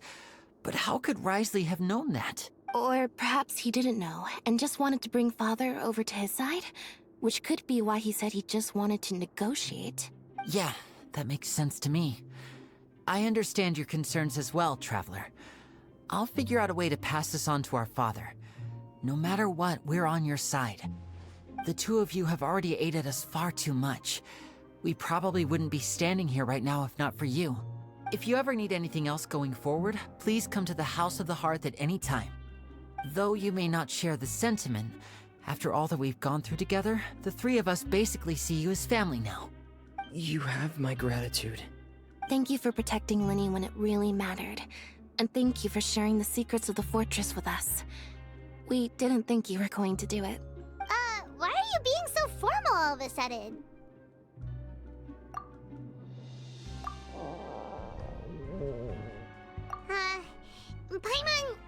Paimon's hungry.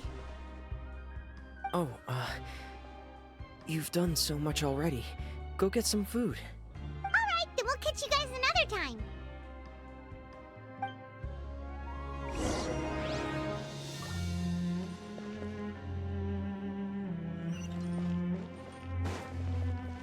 We're way behind schedule. Next on the agenda...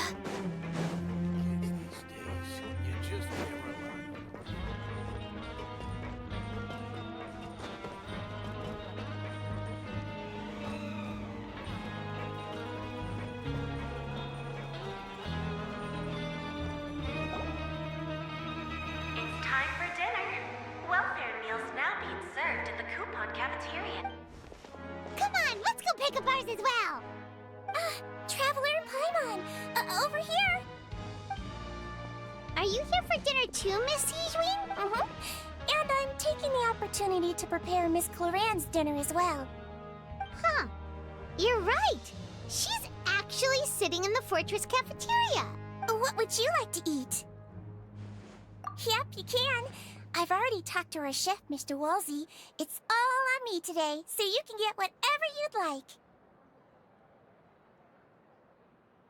Me too! Don't forget Paimon! No problem.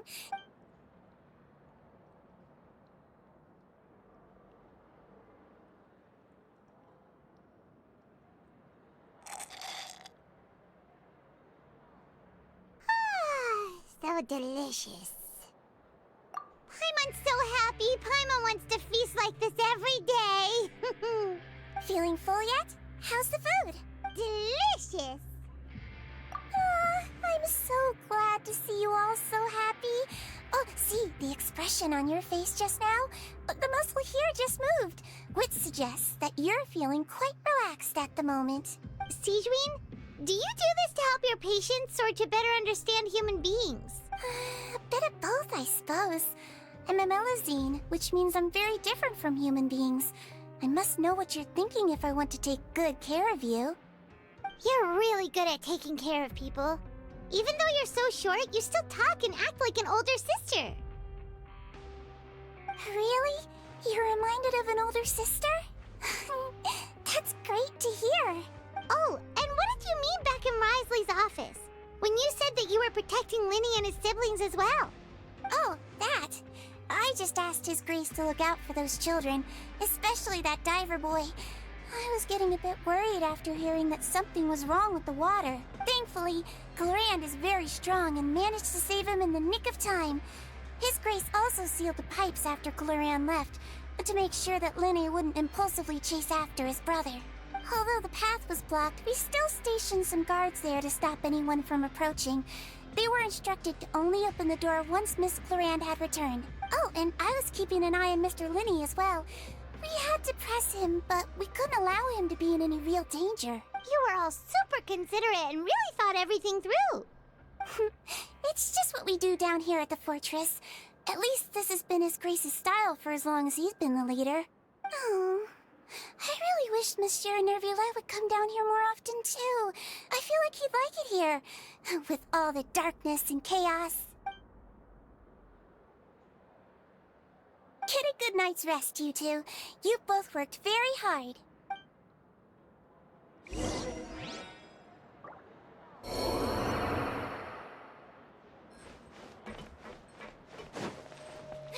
Now I got...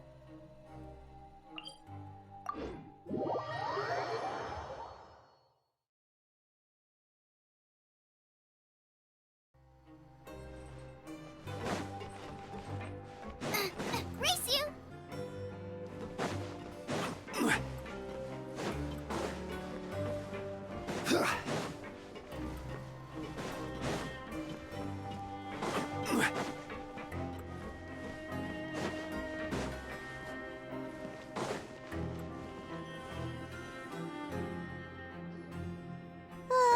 So much has happened. Paimon just feels absolutely exhausted now that she's finally relaxed. Paimon's super sleepy. Are you sleepy too?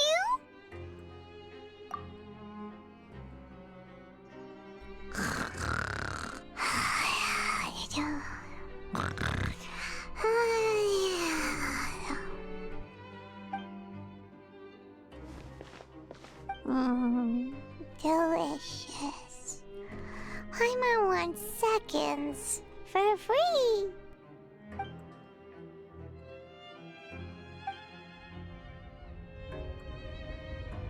Out of my way! Get out of my way! What happened? Why is everyone running? No idea, but something must have happened. Stop asking! Who's yelling? Paimon still wants to sleep.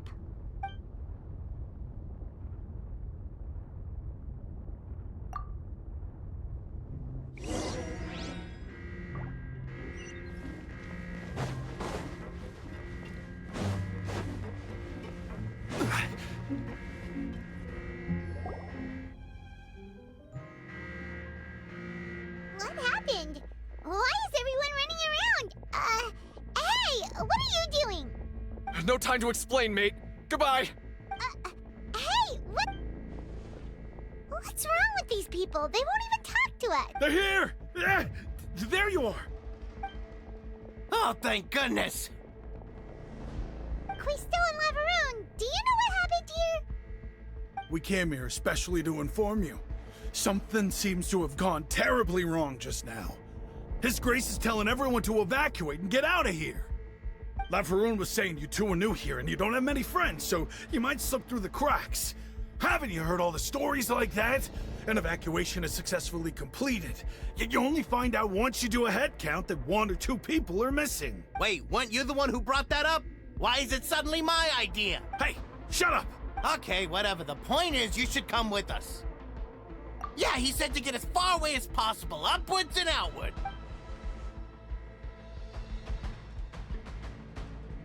Oh no, it can't be that thing! Whoa, wait, what? What? Hey, where? We have to go find the Duke! You two just go and get out! Go on without us! Hey, hey! Be careful! Attention! Please evacuate upwards and outwards, upwards and outwards. If you're already at the topmost layer, then try to move as far outwards as possible.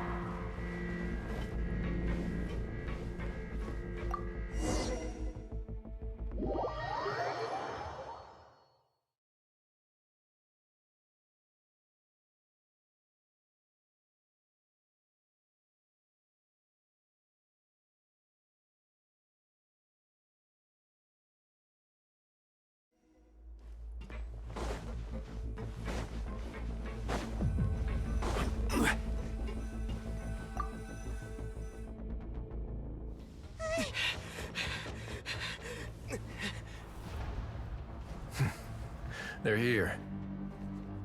Just like I said. We have it!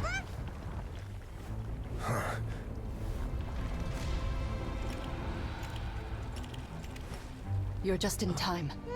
But be ready to run.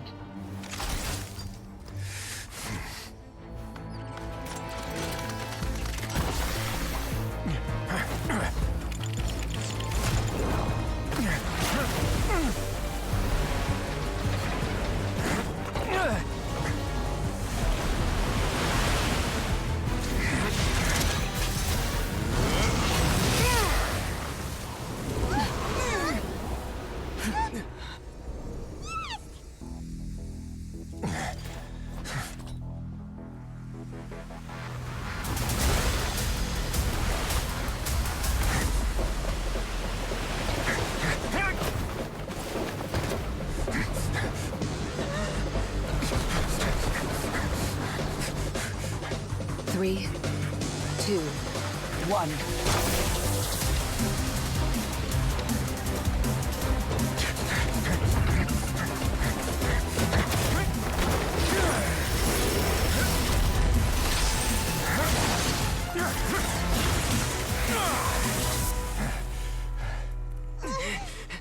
This won't hold it for long. Find Neuvillette. Tell him the defenses are about to collapse. Then what will happen to you? Until he arrives, we're the last line of defense.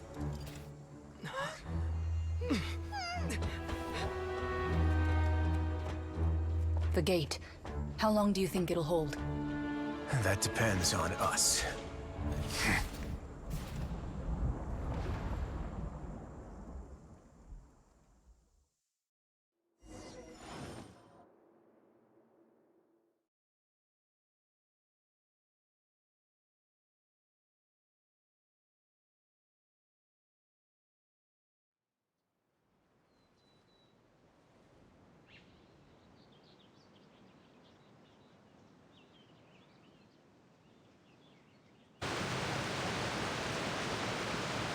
Neuvillette, why are you here? Traveler, I need you to head to the Opera House immediately. Farina will soon be meeting with the knave there. You must protect Farina, and make sure she doesn't spend too much time alone with her. Will do. You have my sincerest gratitude.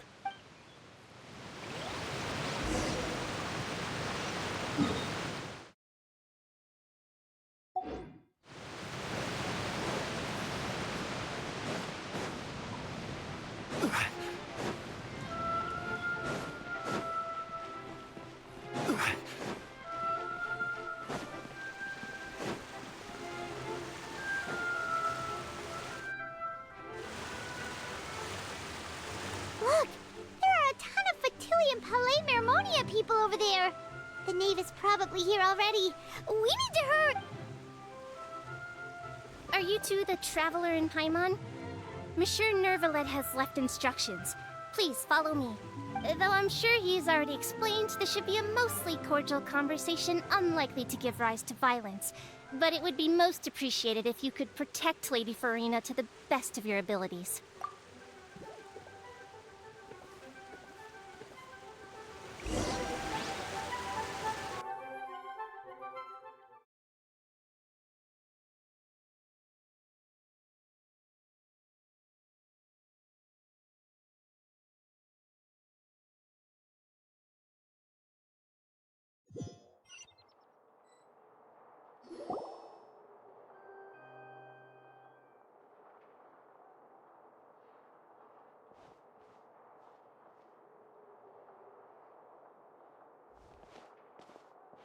Oh, so you two are the honored guests Miss Farina mentioned.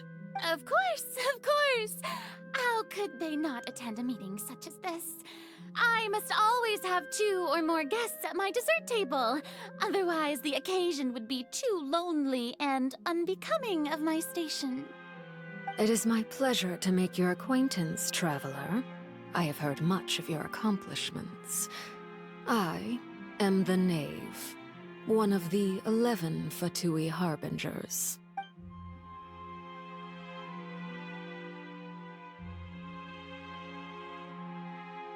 I've already prepared seats for you.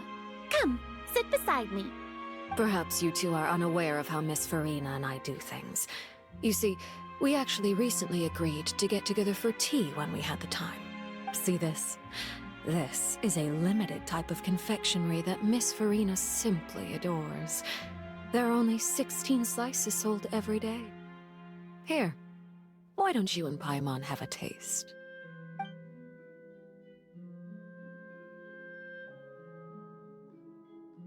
Traveler, what do you think of this cake?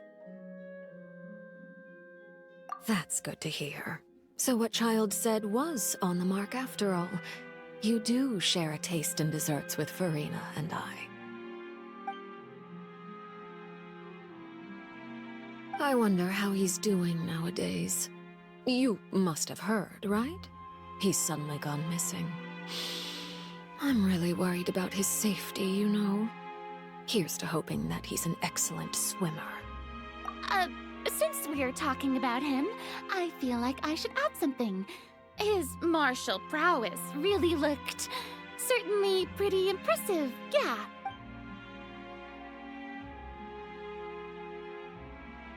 Oh, so you're also familiar with his aptitude for fighting, Miss Farina. Oh, right. I almost forgot. Child was subdued by Udex Nuvillette right in front of you. Against ordinary people, my colleague would never be on the back foot. But alas, he just never imagined he'd run into such a person. I must express my admiration for Monsieur Nuvillette. Coming from you, that's not surprising at all. But I thought you would be happier to hear the news. Of course, but it's still a bit of a shame. You see, I would have been far happier had I received this news somewhat earlier. As you well know, a long time has passed since Child disappeared. Well, in any case, there's no need to worry. We know for sure that Child is still alive. Oh, and just how do you know that? Because we found evidence that proved he left the Fortress of Mirapede. And where did he go after leaving the fortress? Well? The Fortress of Mirapede lies deep beneath the waves. Unless he pranced right out of the main gate, he must have had to swim for it. Do you have any proof that he surfaced safely? Ah, that is good news at least. His sister Tonya sent a letter to Fontaine not too long ago. Since he was unfortunately unavailable, I picked it up on his behalf. Do you have any idea how he usually writes back to his family? Dear Tonya, your letter made me feel like we were still enjoying our time in Snezhnaya together. I'm currently admiring the scenery on the streets in front of the Opera House. Is it something like that?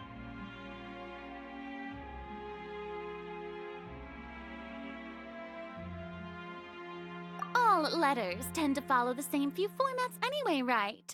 As long as the contents are accurate, it doesn't matter so much how it's written or how it's worded.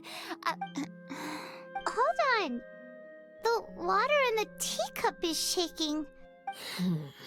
I suppose this is also a sign of things to come. Huh? I don't quite understand what you're trying to say. Have we entered into the next stage of the prophecy?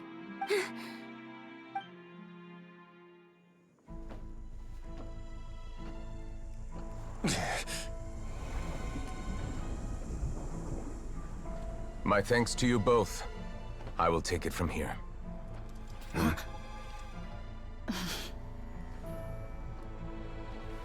Sure you don't need a hand? Quite sure. Wow. So, what's your secret, huh? Let me guess. Nah, who knows? Maybe it's just your sense of responsibility. Sounds about right.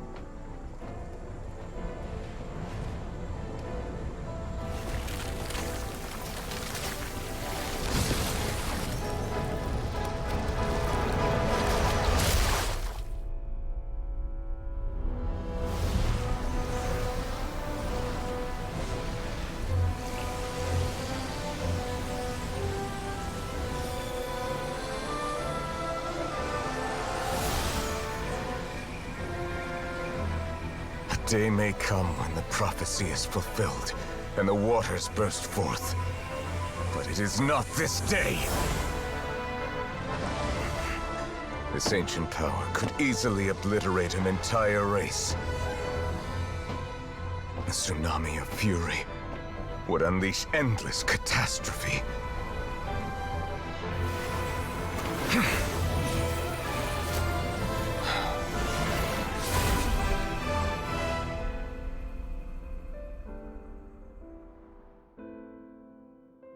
This sentence is too severe. Forgive me for overruling it.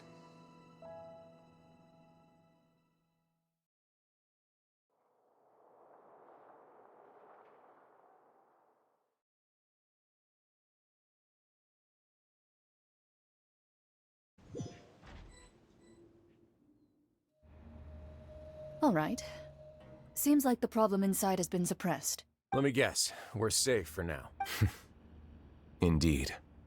But only for now. I win this bet. You owe me a present. Very well. It was indeed just as you said. You made a bet? We made a bet on the size of your entourage. Cloran thought you wouldn't come down by yourself. I figured you would have at least brought a few people along for appearance's sake. It appears I underestimated just how confidential the mission was. Shouldn't you have gotten used to confidential missions by now? That's just how the courts operate. So what gift must the loser give? Tea? He already has tons of tea in his office. I'm thinking about a set of legal codices. That wouldn't happen to be a dig at my lack of legal awareness, would it? Well, I'm sure His Grace doesn't consider the fortress to be outside the law. I was under the impression the residents of a place like this would be uninterested in the legal codices. That was obviously a joke. Anyway, you've still got some unfinished business to attend to in the overworld, correct? No need to stay here if you have a pressing matter. We all know you can't leave Palais Mermonia for long. Thank you. I hope everything went smoothly with the Fatui Harbinger.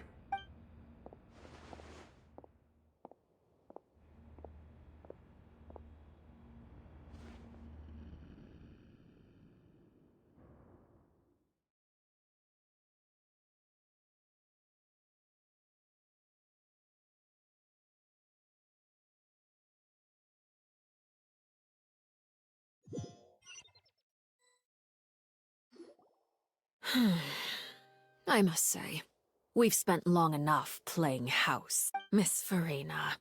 As the Hydro Archon, I am sure you understand the exact meaning of the phenomenon we just witnessed.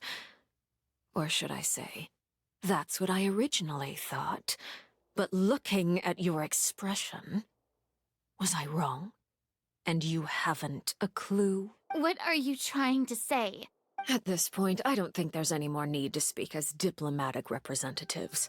Allow me to speak to you now as just a Fontanian.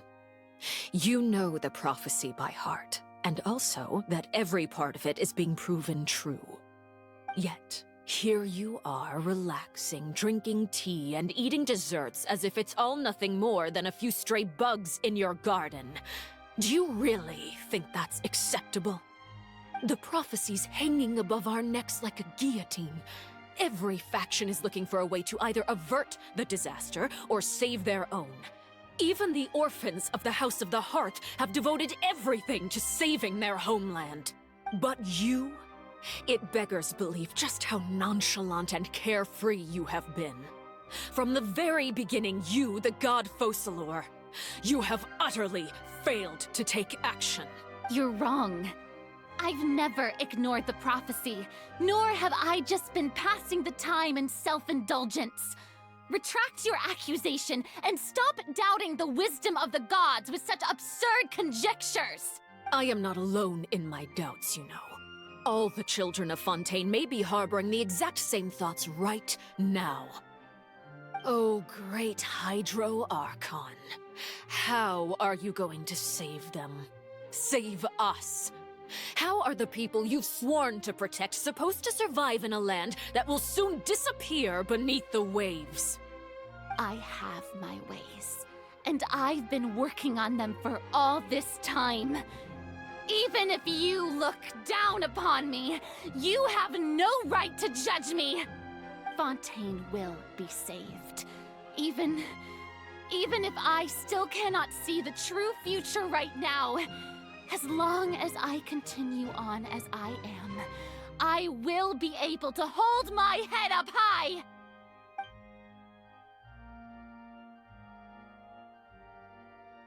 Then I ask you, Miss Farina, just what have you been working on?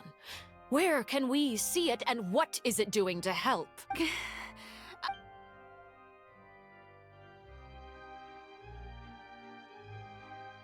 My machinations are just like the prophecy itself. They will only reveal themselves at the fated time. It is just that beings like yourselves are unable to perceive them as of yet. I see. As a god, the proof of your labor always lies beyond prying mortal eyes. Allow me to be so bold as to ask another way.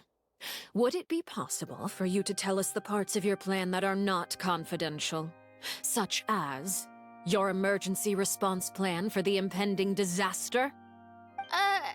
An emergency response plan? Oh, that look in your eyes. Have you not even prepared one of those? The emergency response plan is also strictly confidential. Then allow me to jog your memory.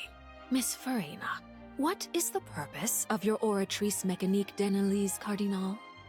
And what do you plan to do with the massive amounts of indemnitium that has accumulated over the years? The Oratrice? It's just like it appears to be. So you also have no idea.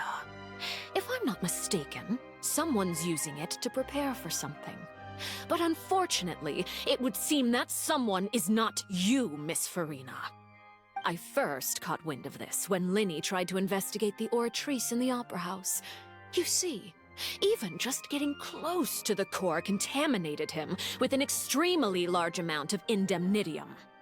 But even if that had nothing to do with you, then what could you possibly be working on, oh great Hydro Archon? Oh, right. I almost forgot. Udex Neuvillette is not at the tea party with us today. Miss Farina, I suppose you must have ordered him away to take care of some troublesome business. Yes, that's exactly right. Please keep it a secret for me. Of course I will. Although, I must say, Miss Farina, you seem quite insecure without the Udex by your side.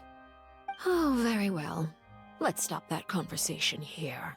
There are still a few slices of cake left, so please, help yourselves, everyone.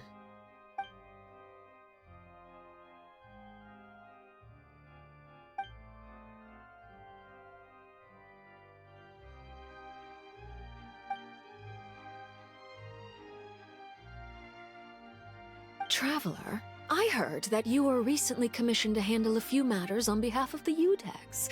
Why don't you take an extra slice of cake? Those who work hard deserve gratitude and praise. You too, Paimon. Thank you. Paimon will take you up on that offer.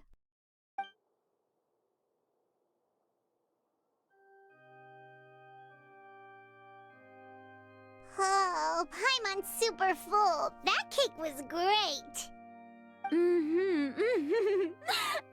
on my tea table. It must be of the highest quality. Yes, and we must thank the knave for bringing these over as well. You're welcome. I'm sure the cake also felt greatly honored to be featured at Miss Farina's table. And I was merely catering to Miss Farina's tastes, seeking a chance to chat over tea. It is getting late. Why don't we call it a day? There are still a few matters that I need to take care of, so I must take my leave now. Very well. We'll end it here. Mind seeing me off, Traveler? We could use the opportunity to discuss Child before I must be on my way. Paimon's coming too!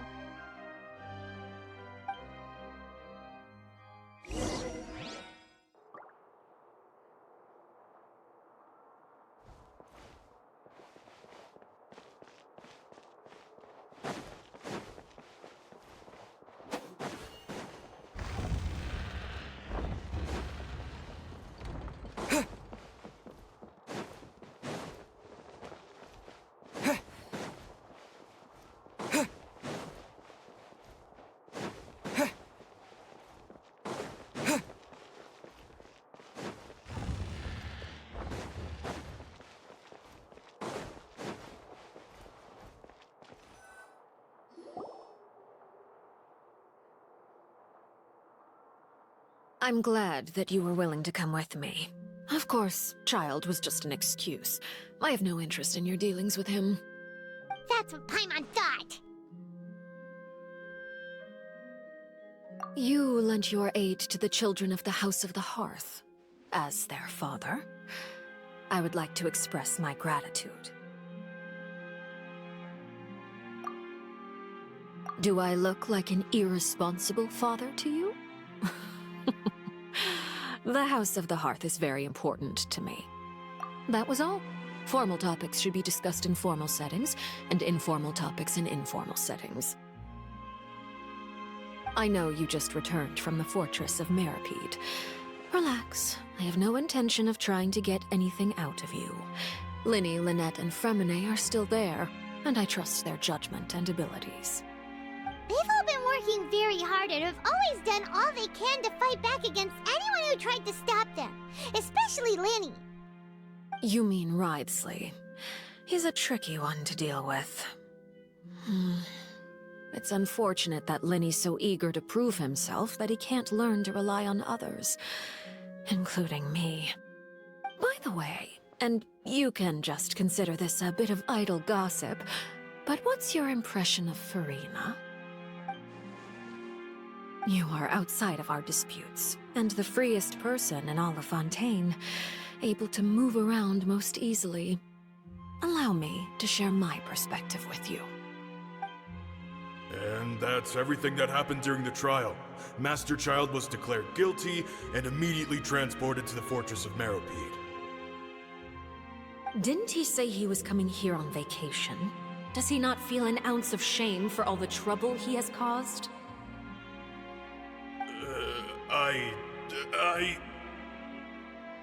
Forget it. He did give us an opportunity. I will be meeting someone shortly. Do you require help with any preparations? No need. I will take care of it myself. I need to meet with Farina, the Hydro Archon. She is at the heart of Fontaine. But what's fascinating about her is that she often seems more like a celebrity than a working Archon. Oh? Come over here, you little critter, you!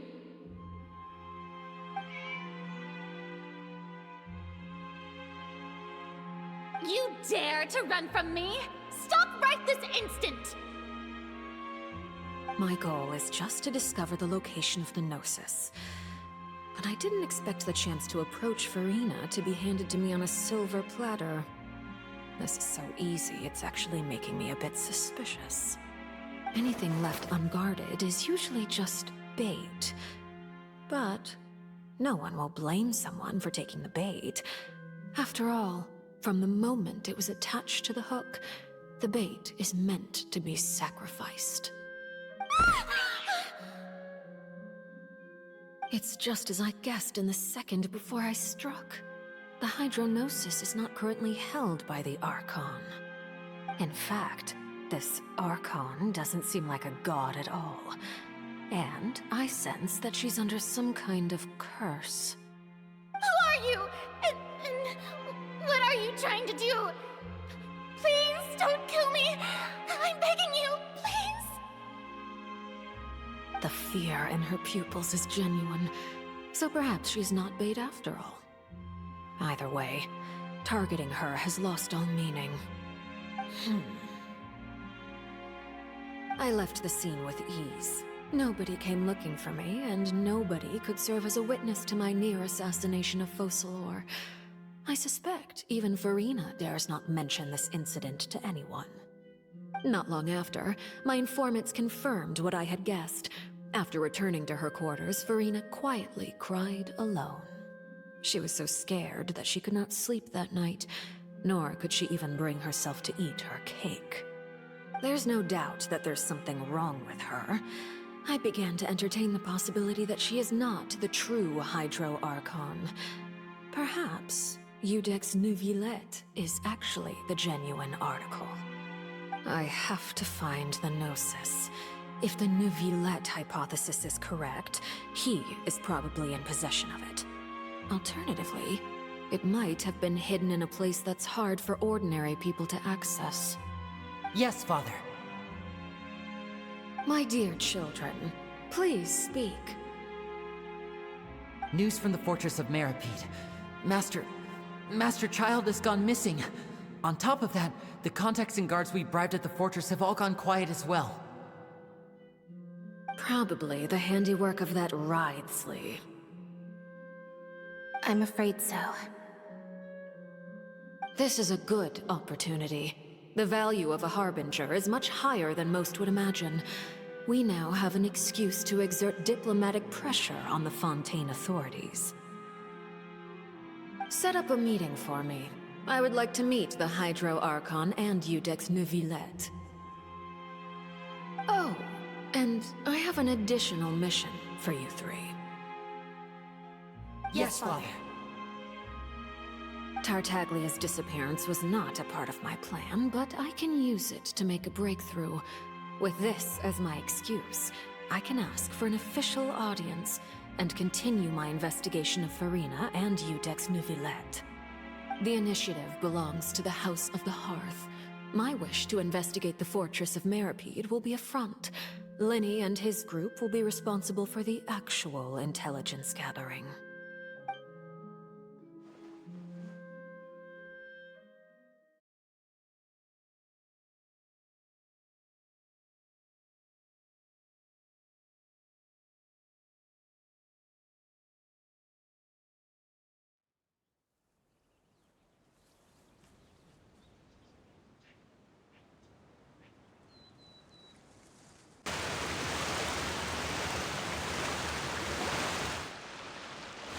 You should know the rest. Linny's group is quite close to you, so they wouldn't have hidden anything from you. You attacked the Hydro Archon? It wouldn't mean anything, even if you shouted it from the rooftops. After all, even Farina herself is still pretending that nothing of that sort ever happened. Alright then. I've now had 2 chances to enjoy tea with Farina. I have to say, the leadership of Fontaine is even more inscrutable than I had imagined. I once surmised that Iudex Neuvillette must be the Hydro Archon, but now, that doesn't seem right to me either.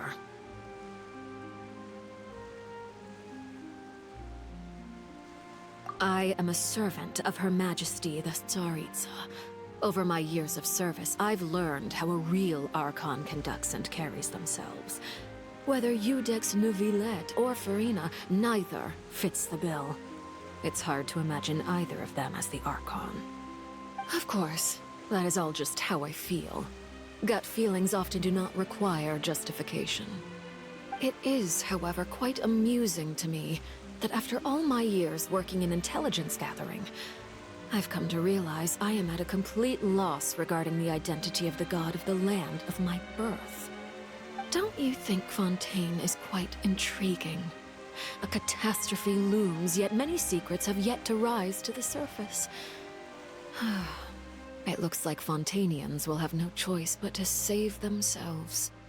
Ultimately, though, one must survive in order to do anything else. Should the need arise, I would be happy to cooperate with you. You don't need to commit to anything right now, of course. I have a feeling that the situation will continue to evolve, and as your name is often connected with noble deeds, I'm sure we will work together someday.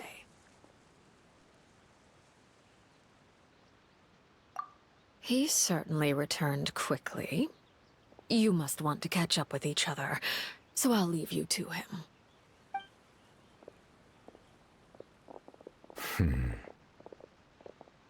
Neverlet, is it over?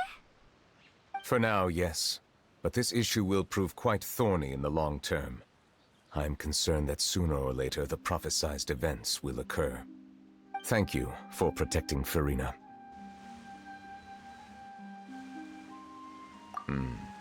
To put it simply, I used my power to force back the primordial sea and reseal the sluice gate.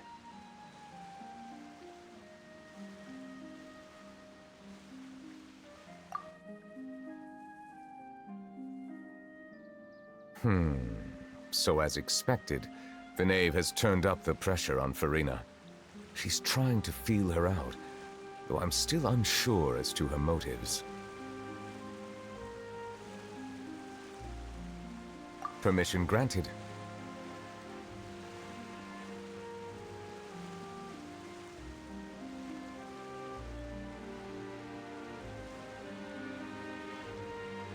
Whoa. It can't be that you're the real Hydro Archon, right? But that's just a speculation on our part, though. You can't tell us? Then that's okay. We can talk about something else. We won't try to force you. You guys in Fontaine are super strange. If by the phrase, "you guys," you are referring to Farina and I, then although I'm not sure just what you are trying to imply, I must clarify that I do not share her positions on a multitude of topics.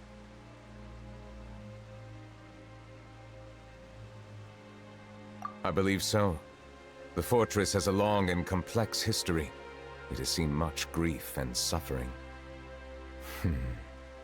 And now, another catastrophe will soon be upon us. I mourn this turn of events. Huh? Why is it raining all of a sudden?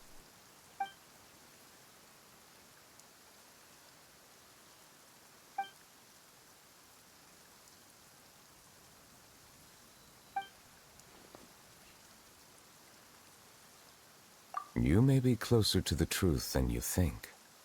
Oh? And what are you thinking? The dragon of... what? Huh? Please do not be so surprised. Farina? Neverlet, are you listening? My apologies.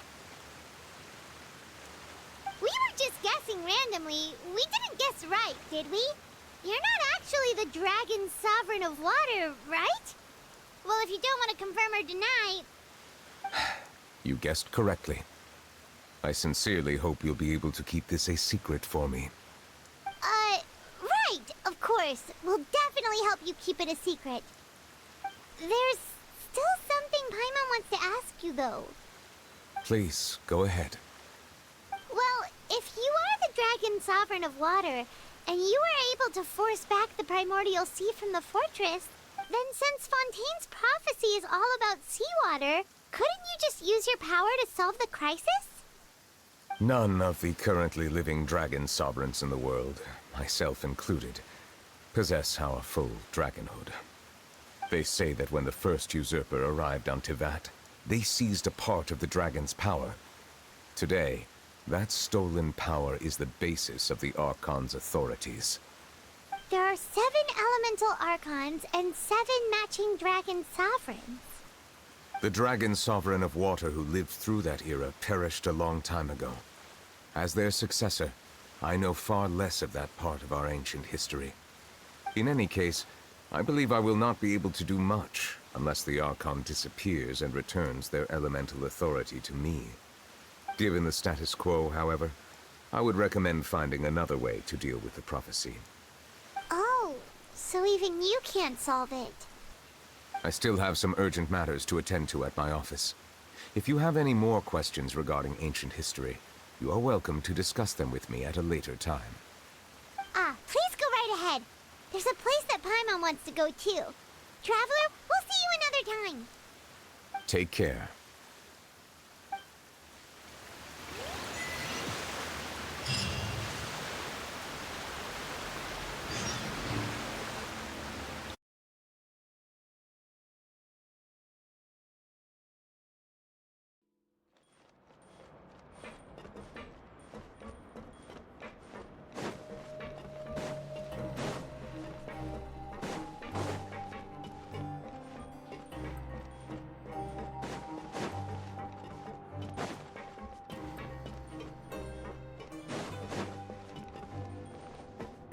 We're way behind schedule.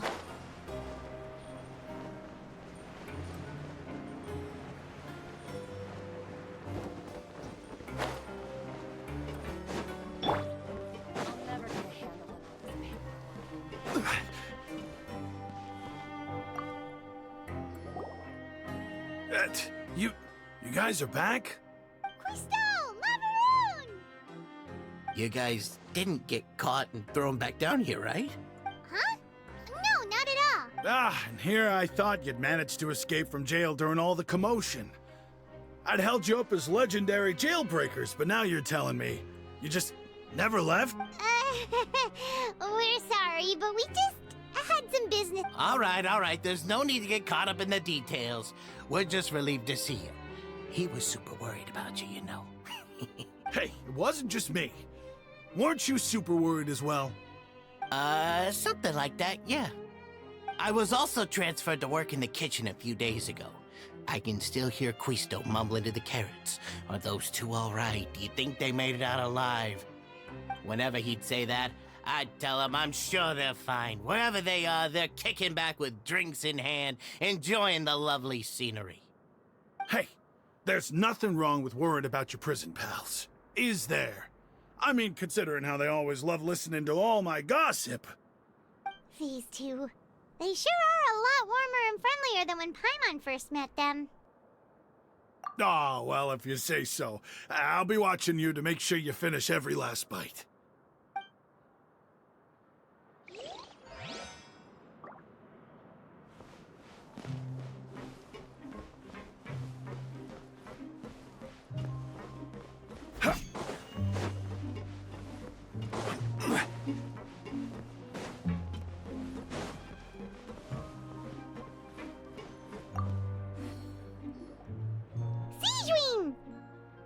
Traveler, Paimon, you're back! Are you still doing all right? Did either of you get hurt? We're fine, but what about you guys? It was such a huge mess. How bad was it? A few people sustained superficial injuries, but that's about the extent of the damage. Monsieur Nervulet paid us a visit.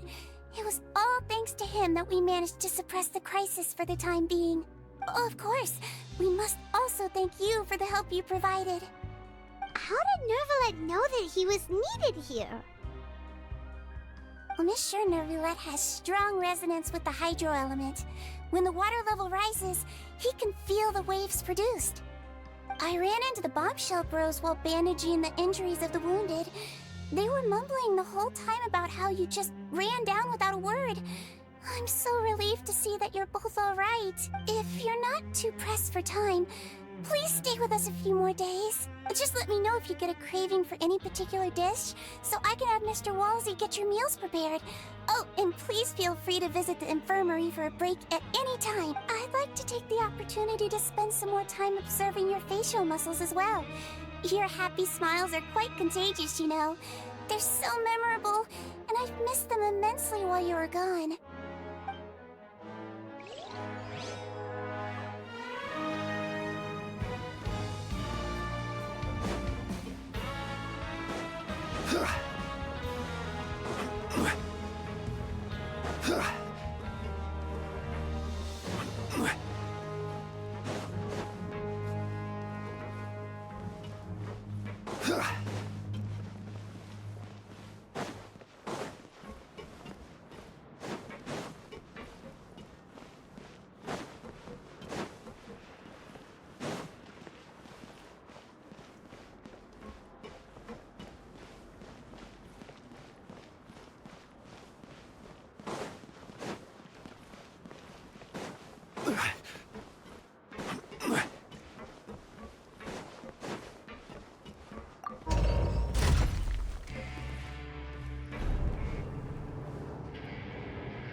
Now guess, what suit will this next card be? A bare teeth cat? Well, well, look who it is. Traveler, Paimon. Hello, everyone. Looks like you're recovering nicely from it, eh? Mm-hmm. Thanks to everyone's support. Oh, right. I managed to work up the courage to thank Miss Clarant in person. Whoa, how did she react? She told me that it was nothing. It was as if saving a life wasn't a big deal to her at all. She also told me not to worry about it. She didn't want to stress you out, that's all. She's right, and it's best not to dwell on it. Yeah. Okay, but check this out. We went back to the opera house and we met the knave. You met Father? Did she say anything to you? She said a few things that were, a bit hard to understand. And also that she's looking forward to working with us in the future. Her attitude towards you is even better than what we'd imagined. That's fantastic. You should believe her. She has her own way of doing things, and she'll do everything in her power to help those she considers close, which now might also include you. Mm-hmm. Father is very capable, and also trustworthy. Oh, Paimon just remembered that she thought Linny was a bit too proud as well. She said that you should learn how to rely on others sometimes. Got it. Huh. That does sound like something that Father would say. Hey! Are you going to stay here for the next few days? Looks like it, yeah. Excellent. I will host a tea party. For real? Then Paimon wants another serving of cake. Another implies that you were already served some delicious cake while you were up there. How lovely. Well, next time, you're going to have tea and snacks with us.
Couturier?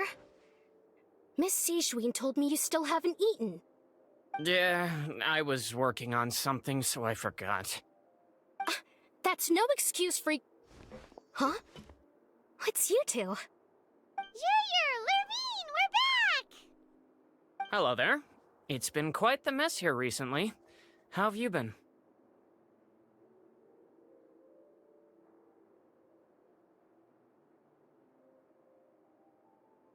And you? Are you still taking the secret passageway from the infirmary to work on the ship? Yep. That is still top secret, though. So don't say a word to anyone. It can be a bit annoying when there are lots of people in the infirmary, but I still prefer taking that route over the one from the Duke's office. I mean, the infirmary does make it easier for you to slack off. Oh yeah? Then why are you also here so much? You two really are just using your jobs as a cover for your relationship, aren't you? Not at all!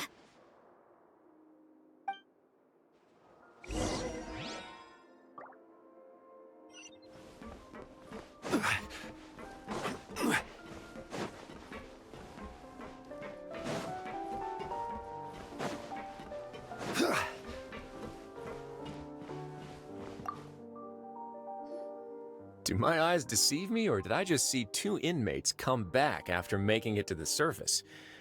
Some strange winds blowing of late. We wanted to see how the fortress is doing. Is everything still all right? We're fine, for the most part. Neuvillette came down and took care of the worst of it.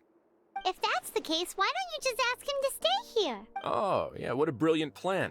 Let's go convince the Eudex himself to exchange the Courts of Fontaine for a puddle of water in the middle of nowhere.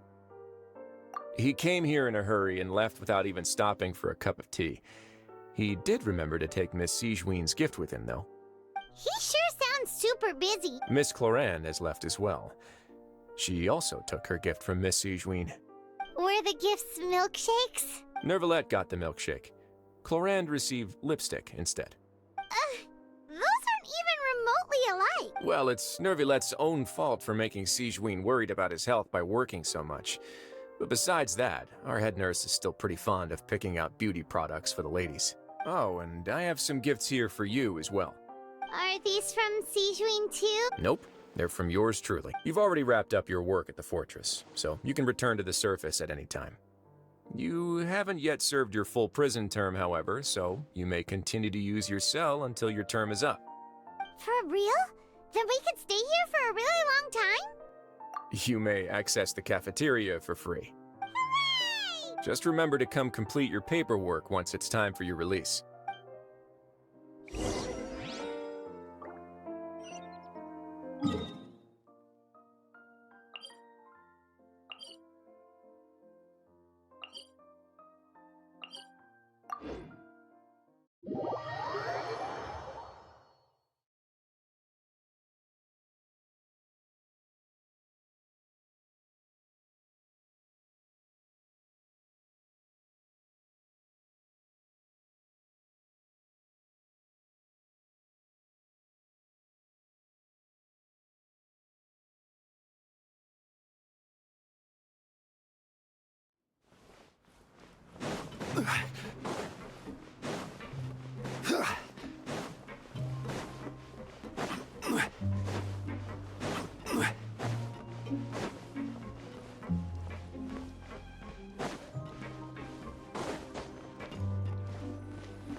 We're back in our cell again. We're no longer prisoners, though, so it really doesn't feel the same. Sure feels that way. But the truth is, we never did anything bad to begin with, so I'm not sure why we put so much pressure on ourselves. Huh? How did you know? Hey, that's not true! All right. Okay, Paimon just wanted to say that we really are an amazing duo after all.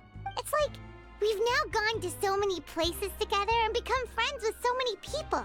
We've never stopped traveling or stopped meeting new friends. There are so many bad things in the world, and we're just two people, but we've still been solving problems no matter where we go. Isn't that pretty cool? You're counting Paimon today? Aren't you the only adventurer here? Then let's ask Catherine to give Paimon an adventurer handbook as well.